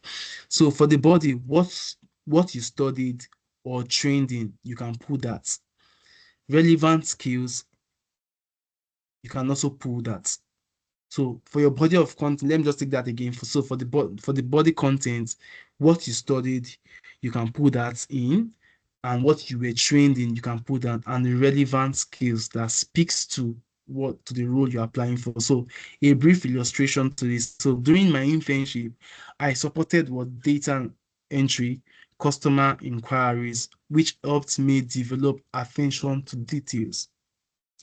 Like I said, for your experience is speaking to what you've done, how you did it, and what were the results. So you can see that this illustration gives a perfect example for it.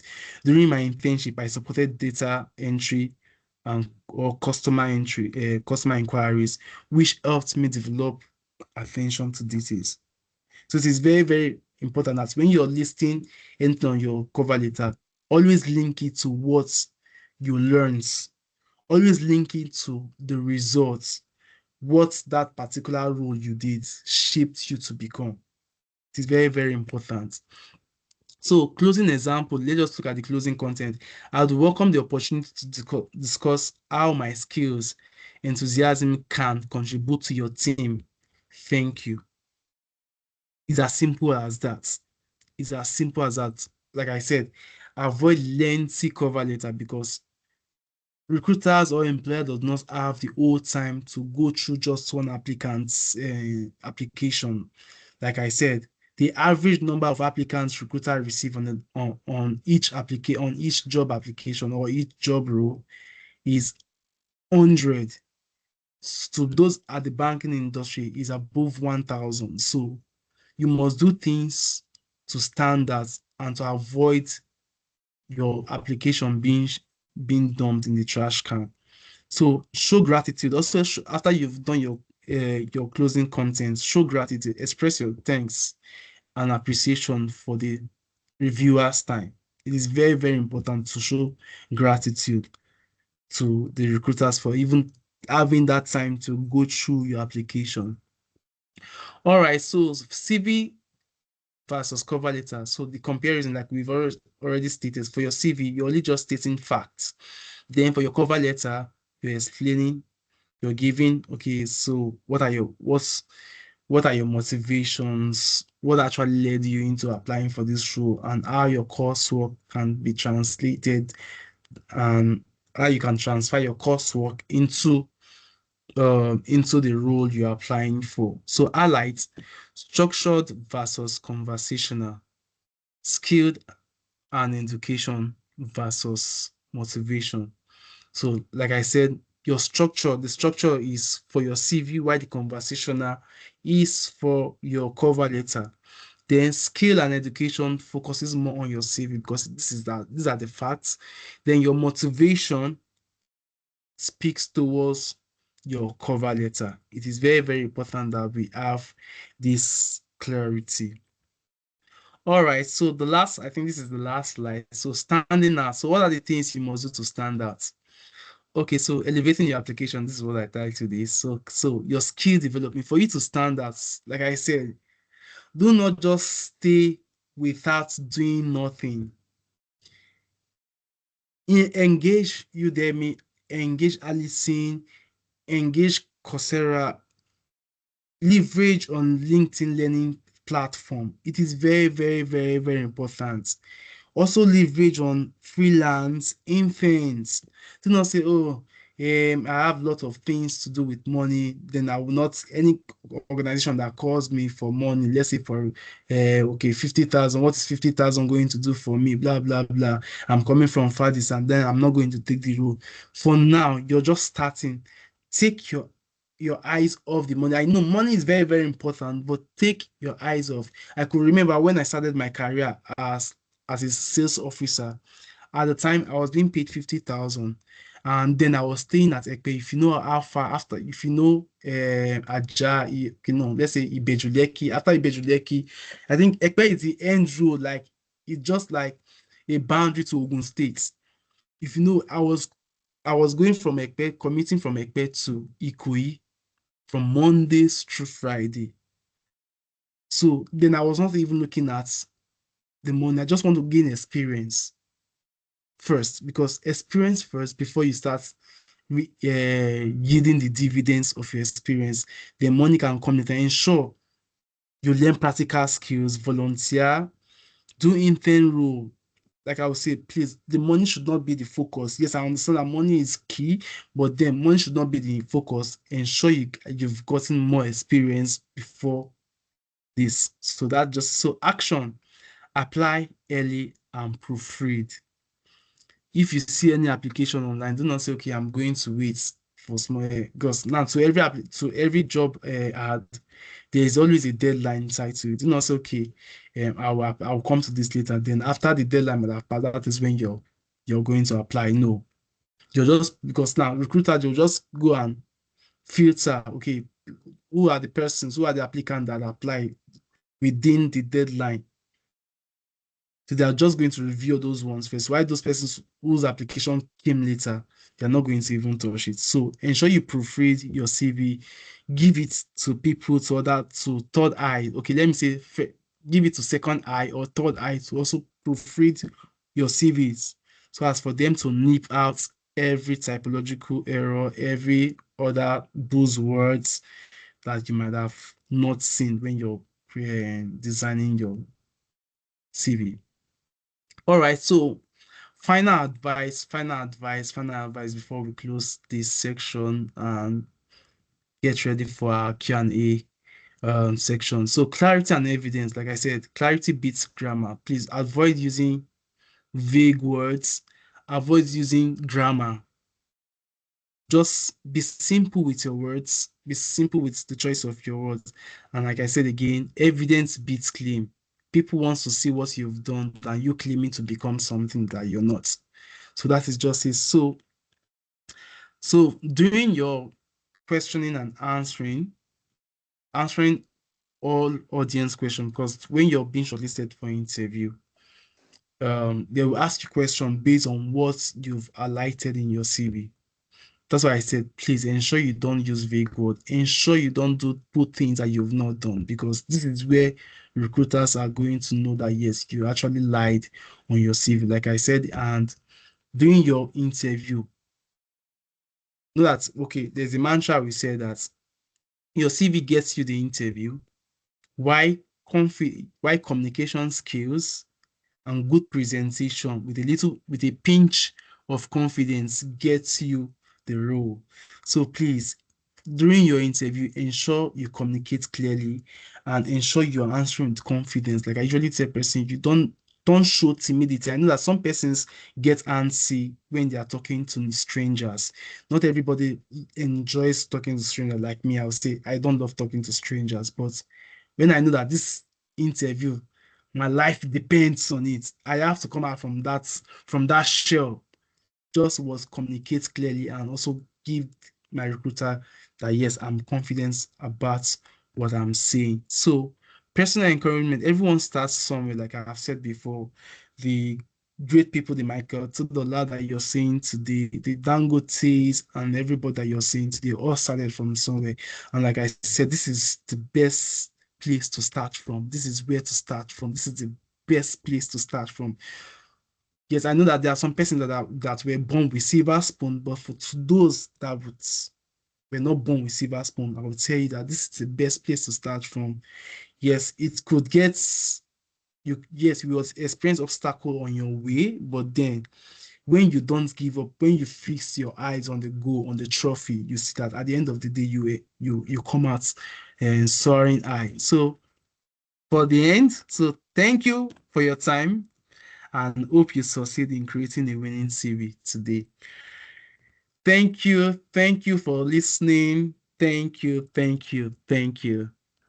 All right. Hello, Marvelous, are you there?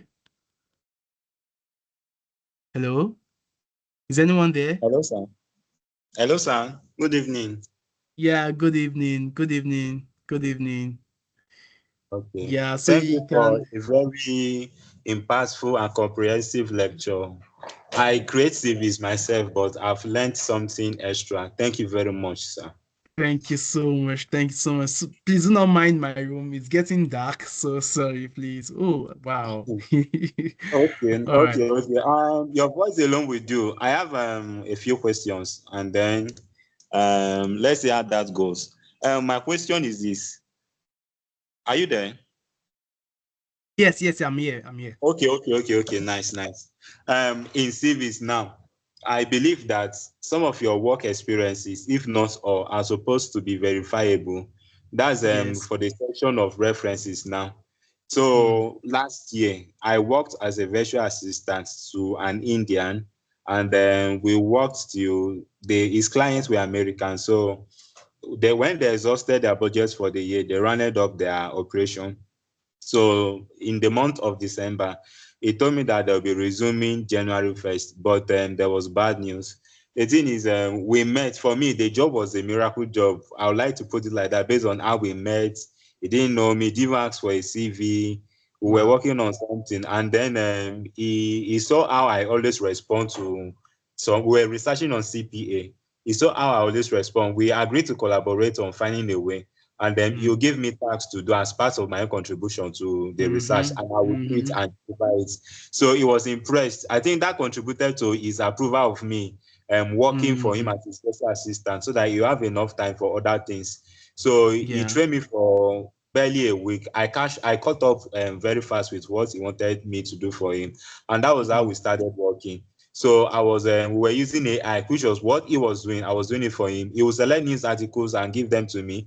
I will Mm. rewrite them using the prompts he gave to me, and then I'll do some research. Maybe the institutions that were involved in the medical in the news articles, I had to do some research and then put some their links, their official links in the articles, and that's just a summary of what I was doing. So later on, he wanted to start an Instagram account, an Instagram page, because he had other things that he wanted people to patronize him.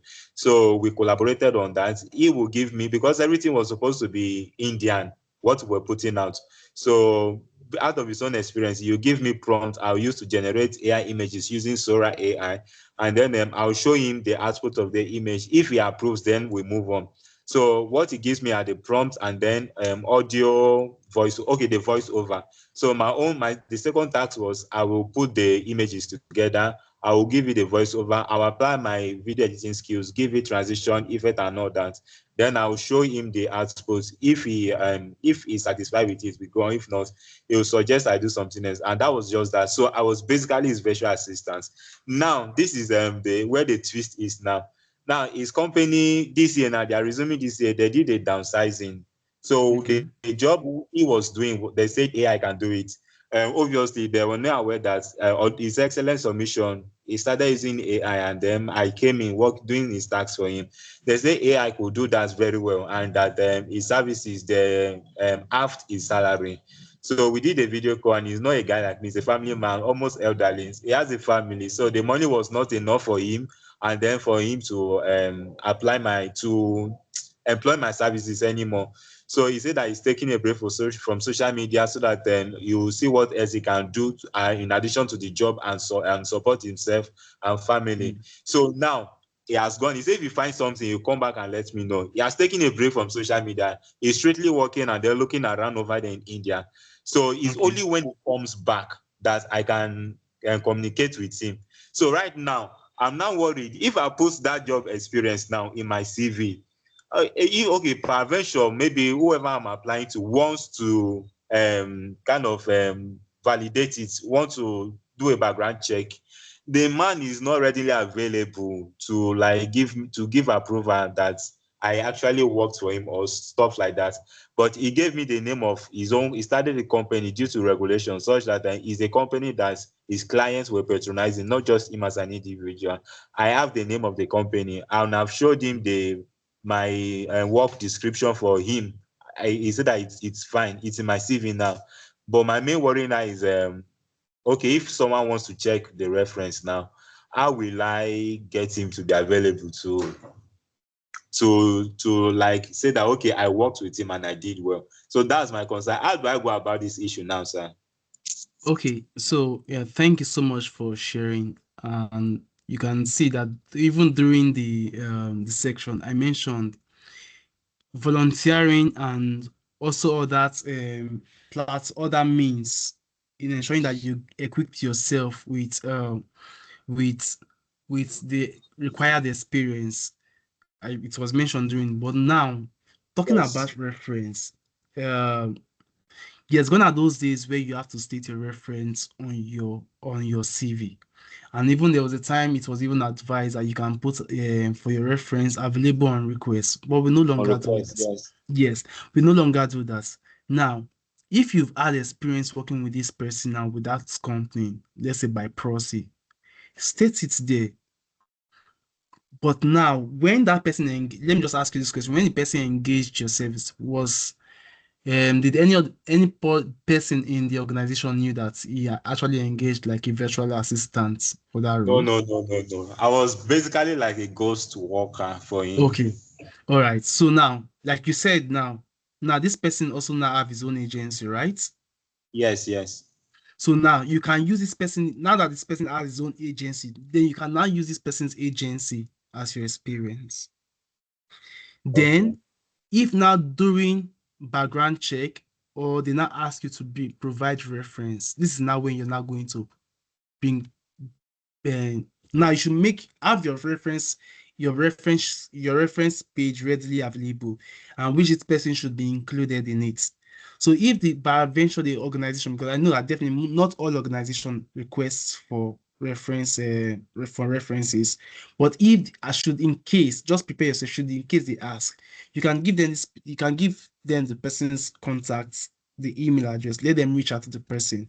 And also again, now that you now said this person, it's even now make it more even easier since the person already has his own agency, it make it more easier. And this person ensuring that when you're referencing this person, tell this person, sir, I'm referencing you in my CV. So in case when they call you, you can tell them good about me and how I've worked with you, because it's very, very disrespectful where you put somebody as your reference in your file in your CV, and the person don't get to know that you actually put them as reference in your CV. So ensure you tell the person that yes, you've included him in your reference. So at any point, any organization might call you for more information. So that is just, I think this is the best way you can go about it. So you need not to be worried. Had it been this person have not actually created his own agency, that is where I can say it's kind of a bit tricky. But now that the person has already done that, no, you don't need to worry yourself about that. Okay, thank you very much for that, sir. What of a portfolio? We did TV today. Would there be a session for portfolios? Yes, definitely. If you have your portfolio, because I will even advise for those people in the virtual assistance field, get your portfolios. You can create a link for it. So when the person click on that, the person can easily go to your portfolios. Sure, yes, get your portfolios, get the link readily available. Yes, I'll say yes, you can do that. Okay, I've not had one myself. Do you have like a template we can follow? Okay, so I really don't have at the moment, but then my friend who also did virtual assistant, I will ask her. So if there is any, I'll just send across to Henry or the team in Intern Votes, then they can also just share with you. Okay, I'm following you guys on WhatsApp, so if it can be made available there too. All right, that's fine. Yeah. That's Yeah, fine. so That's fine. I'm taking long asking questions and then getting feedback. Yes. Please, my last contribution, my last time this thing now is you mentioned a friend having been a virtual assistant. Yes, Can you link me up with exactly. the person? I could even volunteer to Sure. work for the person, please. All right, no problem, no problem. I'll do that, but I'll first of all communicate with the person first. Then, if I have that nudge to go ahead, definitely I will let you know. Okay. Will you let me know via WhatsApp? Like after here now, we don't know. Just communicate through Henry. Just communicate through Henry or Marvelous. Joe, to- you can just send a message to the WhatsApp group, then Yes. we'll note your phone number so that we'll be able to communicate with you. Thank you very much. Thank you so All right, much. So thank we have you. other Thank you people very much. raising That's hands, helpful. and I believe they have some questions for you, Mr. Kenu. Thank you very much for the Yes. session. So I call Thank you on so much. Nadio 4. Sorry, I don't know if I pronounced that well, but Nadio 4, I Nadia think 4. you're raising your hands. So do you have a question you want to ask? Yeah. All right, please Okay. go on. Good evening, everyone. Good evening. Yeah. Good evening. Not necessarily a question because I just wanted to contribute to what the facilitator has said. So I'm more of like an experienced teacher already, and have I also do CV revamps and other things that the HR does. So I revamp CVs for people, I create CVs for people. But I just wanted to say some things because I also have a page where I post out things like this. I want to add to what he has said so far as regards skills, because as a recruiter, one of the things I have actually found as a gap is always the skills. So I don't know. Yes, you are an Exactly. intern, quite all right.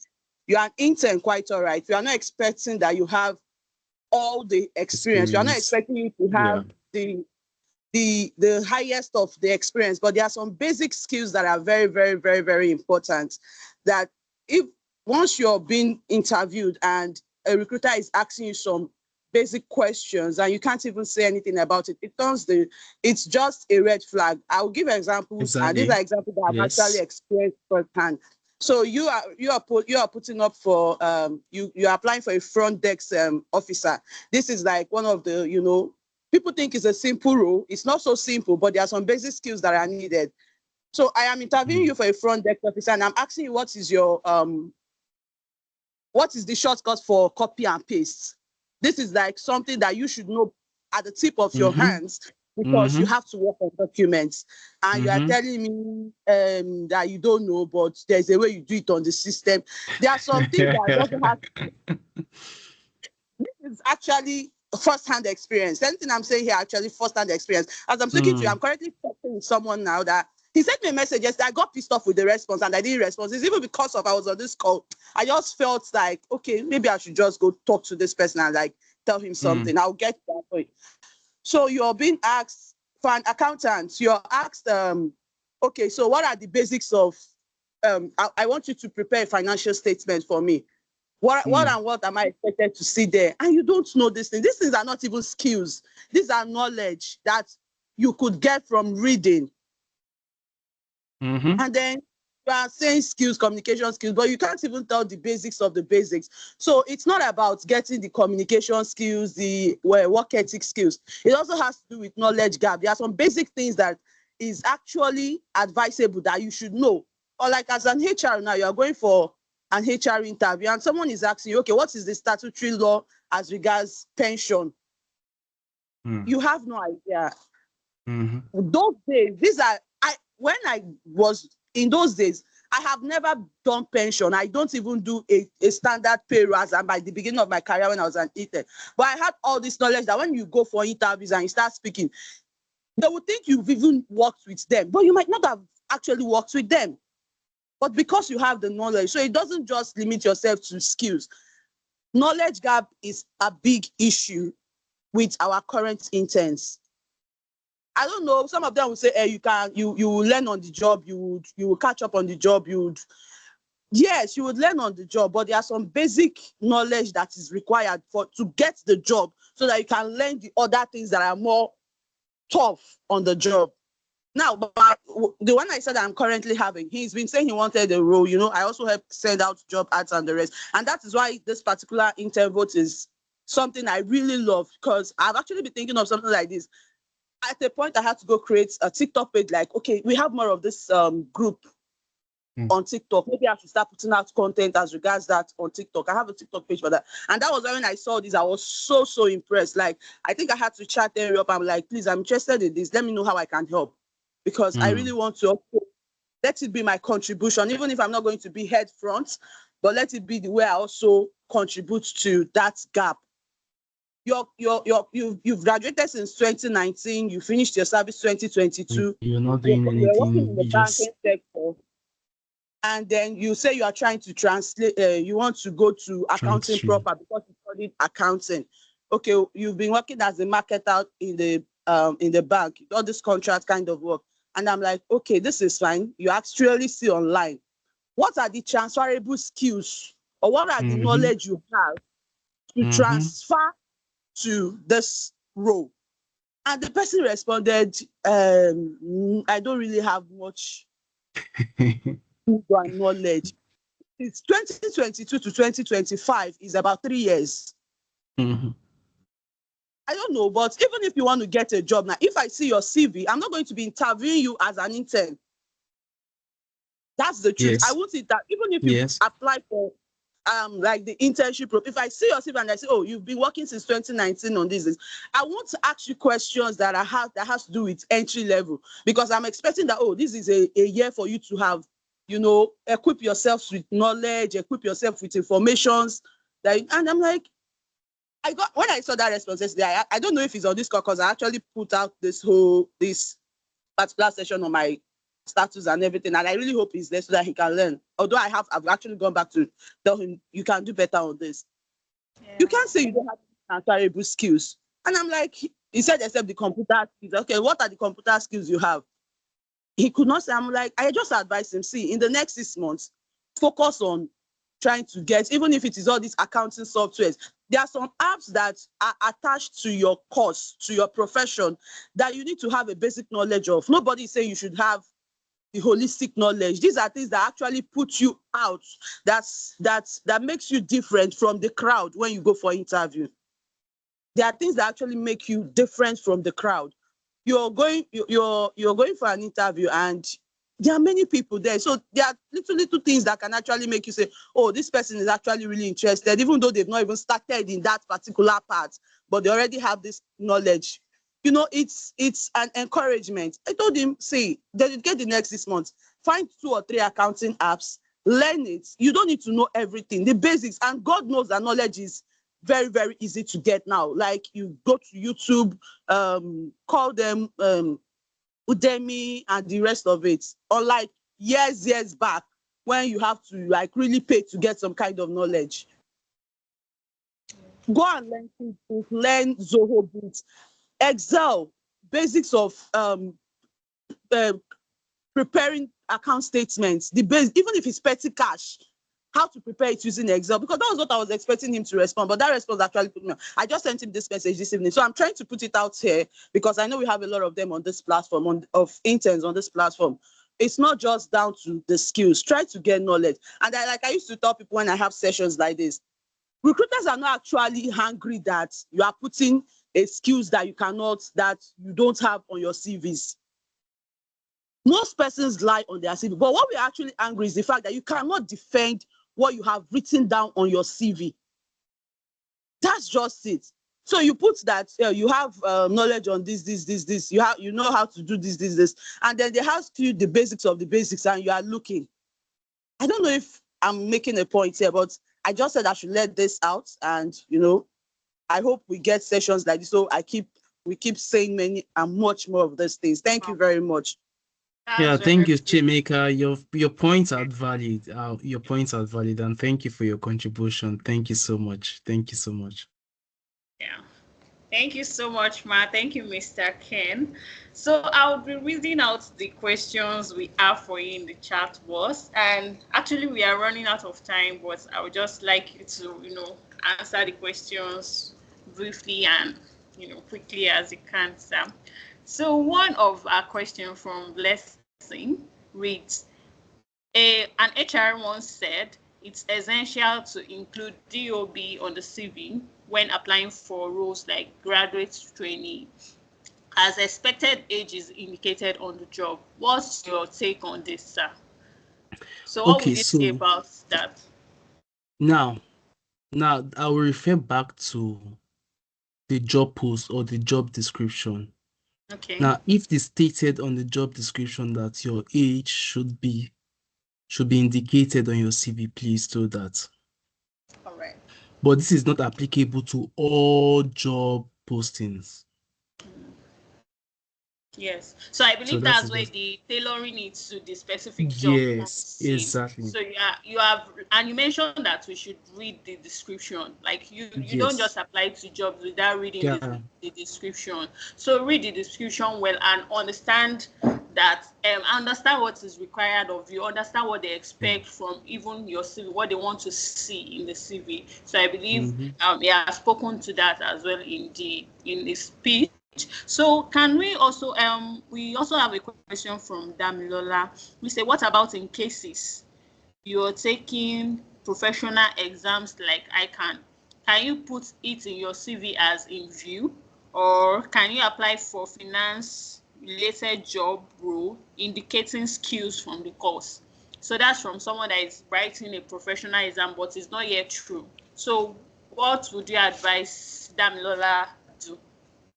So I would advise you to include that on your CV, but just state it that it's in view, because now what this definitely tells the recruiter that this person, is taking proactive step. And yes, we understand that the fact that this person is not yet true, but now the person is on the journey of getting his ACA certified, getting himself chartered. So I think, let me just speak of experience. We were recruiting for a position, accounts officer for one of our subsidiaries, I think Joe Travels. So during the interview, we had a couple of people who, we had just one candidate who is certified, and the other one is on the process of getting certified. Questions were asked, and to shock you, even the person that has been certified could not even answer some of the questions that were asked during the interview. So we end up choosing that candidate that has not been certified. But we just ask him, so when are you looking forward to complete this process? Then when the person told us, and we offered the person the job. So yes, put it, if it's still in progress, put it there. State it that yes, but always ensure you state the level to which you are. Because I know that when it comes to the ICANN, there are various stages. We have the skill stage. I think we have the professional stage, just like we have in CIPM. To state the stage where you're at and just put it in view. That's just it. You can put it, sure. All right, sir. Thank you very much for that. So Damilola, we are hearing you can put that stage you are and also when you're expected to be done. So so we also have another question from Ayodele. It says, do we need to add NYSC completed just to be compliant with ATS based on the rule? So do we need to include that we have completed NYSC on our CVs? See, putting NYSC that you've completed is not necessary. But however, like I'll still refer you, if the job requirement states that, put it on your CV. That's why everybody must do the due diligence by reading the JDs and reading the requirements of the role before applying. So, but if it is not stated in the job ad, please, I consider it irrelevant anyway, sure. But if it is stated in the job ad, please put it. All right, thank you so much for that. Please, I want to see our reactions. If you are still on the call, don't just be on the call. Kindly try to react as it speaks. And for those of us whose questions are being answered, I would like to also see your reaction. Yes, so there's another question, sir, from Blessing, which says, could candidates with no educational background related to oil and gas sector get into the industry? If yes, how? Say that again. So if a candidate does not have any educational background related to oil and gas, can the candidate apply to the industry? Can he get into the industry? And how can he get into that industry, sir? Okay, so for someone who does not have experience in the oil and gas sector, sure, definitely you can still get in. Okay, so I would say, let me use myself as an example. Yes, I knew, yes, I never had oil and gas experience, but now I work in the oil and gas sector. Yes, but how you can start is through thing. Yes, and that's why I said, adding to what all that have been said, it is very, very important that you build your network. You build your network. It is very, very, very important. Yes, so anyone can get into any sector as long you have the right knowledge, you have the right information, and as long as you have the right people. Because I know that sometimes everybody's dream is to work in the oil and gas sector. Yes, I know when I was growing up, I really wanted to work in the oil and gas sector.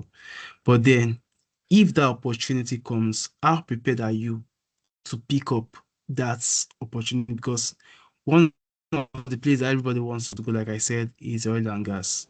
We have lot of people in the pipeline who really wants to be there. But when you have the opportunity to be interviewed, please ensure that you would have prepared yourself for it, because just show that yes, you are the best candidate for this role. Anybody can get to anywhere through intern, but just know that you cannot get into the oil and gas as somebody who is also already a professional in the listen boards. But through interns and through their graduate training, yes, like I believe Seplat always roll out their management training on a yearly basis. So through that, if you prepare yourself in the aptitude test and all that requirement, sure, anyone can get into this space. Anyone can get into this space. Thank you very much for that. Odwayo, I can see your hands raised up. Can you quickly ask your question? We have just 1 minute to take your question. Odwayo, please go on. Okay, thank you very much for this opportunity. So what I want to ask, first off, the guy that was talking about portfolio, you can check on Canva. He's going to see portfolio websites, and he can just edit one to his taste. Also, the question I want to ask is, since the person that took us for this class is an HR professional, I would like to ask something relating to HR, because I just finished serving, and what I did throughout my service here was HR assistant. So I'm trying to like get fully into the HR role. I'm taking my CIPM course right now to be certified. But I want to know, is it possible, like, how do I get fully employed as an HR? And also for the CIPM, I know there are local chapters. Is it advisable to like start attending the local chapters meeting even when someone is not fully certified yet? So that's the question I want to ask. Okay, so thank you for your question. So to answer your first question, um, you can start your career in HR. Now, this is where I said network. Now, do you belong to any HR group? Because I know that we have lots of HR groups that's where they post HR roles. Yes. If you belong to any, yeah, you can take that advantage. And also, if you're in that group, always try to reach out to other HR professionals in that group, because this is the fastest way you will get HR roles. Now, try as much as possible to get to join the group of HRs, because HRs, yes, some of the time will not come out and say, yes, we need roles in the HR department. But if you're able to reach out to as many as possible, you will definitely land yourself an HR role. Okay, so recently, yes, I think we're looking for an HR officer, and it was through a group we actually found somebody for that position. So if that, let's assume that this person did not reach out to me, or did not reach out to did not reach out to me, we wouldn't have known.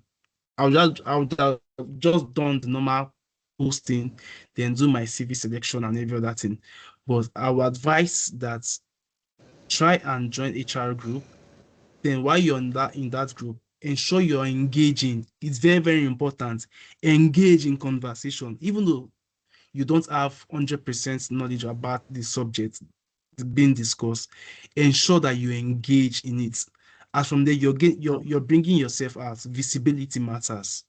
Visibility Okay. matters. And also reach out to them personally, one yeah, just reach out personally to them. Construct your open lines, construct your message. Oh, an HR person. Okay, I'm looking forward to starting my HR. Then tell them what you've been able to do over the past years, and how do you want them to help you get into into the role properly. Then Okay. for the chapters for CIPM, well, yes, you can join various chapter, but I think it's when you're certified, when you're an associate member, that's when you can join their chapters. They don't admit people that are not yet chartered. Okay, thank you very much, sir. Yes. Yes, member. You're Hello, welcome. sorry. All right, thank Can you. I? So, Okay, I think Shemeka has something to say too. Yes, okay. I wanted to just chip into what he just said. So you can actually also join in as a student member. You don't necessarily have to be chartered to join the CIPM. I'm currently a student member. Yeah, so if you're a student member, yes, you can get a chapter around you and join. Okay, thank you very So, much. and it's helps you get working, even them knowing that, oh, you're not even yet certified and you're already on this path. That Shemeka, that's on a rare case. And when you give them like a good reason, it's usually rare because you must be chartered, you must be a member before you join any chapter. Because Maybe joining a probably chapter, also depends on you have to chapters. be paying dues, you pay dues and you pay all those things. And if you're not a member, you cannot be paying dues and they can't just leave you in the meeting if you're not being chartered. It's on a rare case anyways. All right. Okay. Maybe it also depends on the chapter. So, yes, thank you. We have one last question from Rafiat. So this is the last question we'll be taking before we round up. Right. So, I have experience in marketing from my IT days, gained news reporting experience during CWES, and administrative support experience from my NYSC internship. I'm currently building expertise in an administrative role.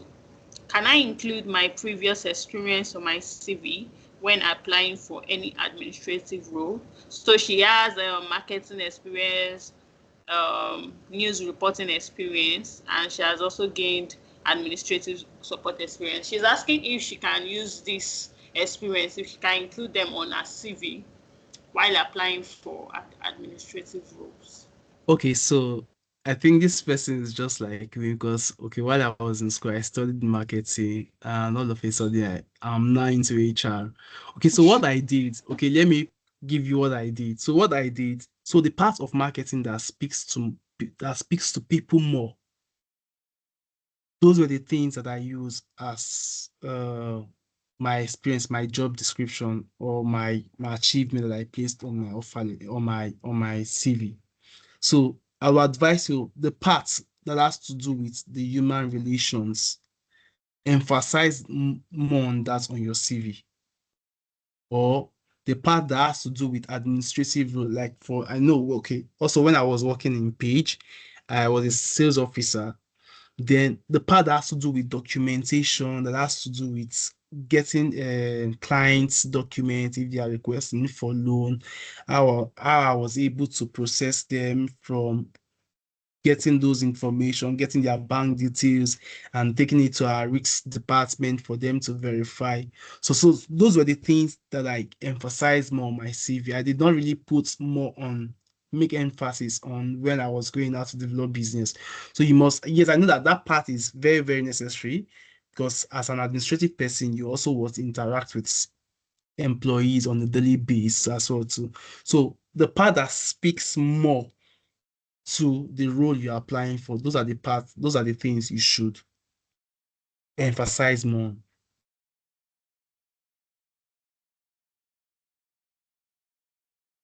Is Marvelous here? Yes, so Rafiat, Yes. I believe you get that. So those are the parts you should highlight more and emphasize more. Those parts that relate to the role you're applying to. So, thank you very much, Mr. I want to see our reactions. I want us to appreciate Mr. Keno for his time and the valuable wisdom and nuggets that has been dished out. So I would like to say a reaction, please, clappings and appreciation. We are so grateful for your time, sir, and for the presentation. And I believe everyone here gained good knowledge that would help them to navigate the next phase of their application. We are deeply grateful, sir. So thank you, everyone that's Thank you joined. for Thank you having for me. Thank staying. you. You're welcome, sir. Thank you for staying on the call. Thank you for your participation. We really appreciate, and we would be glad to also have you on our group so that you can always get updates. So if you are yet to join the WhatsApp group, kindly I'll post the link soon so that you can join. You can join our channels. Then we would also be having level up series. This is a series. It is not just January. So we are going to be having it over and over again. So it would be a training session. We would have several training sessions that would help fresh graduates secure opportunity. So thank you very much, everyone, for staying on the call. We really appreciate it. Does King Henry have anything to say before we go?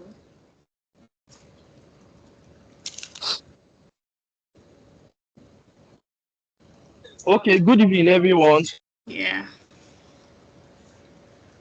Good evening, sir. Thank you so much. Thank you.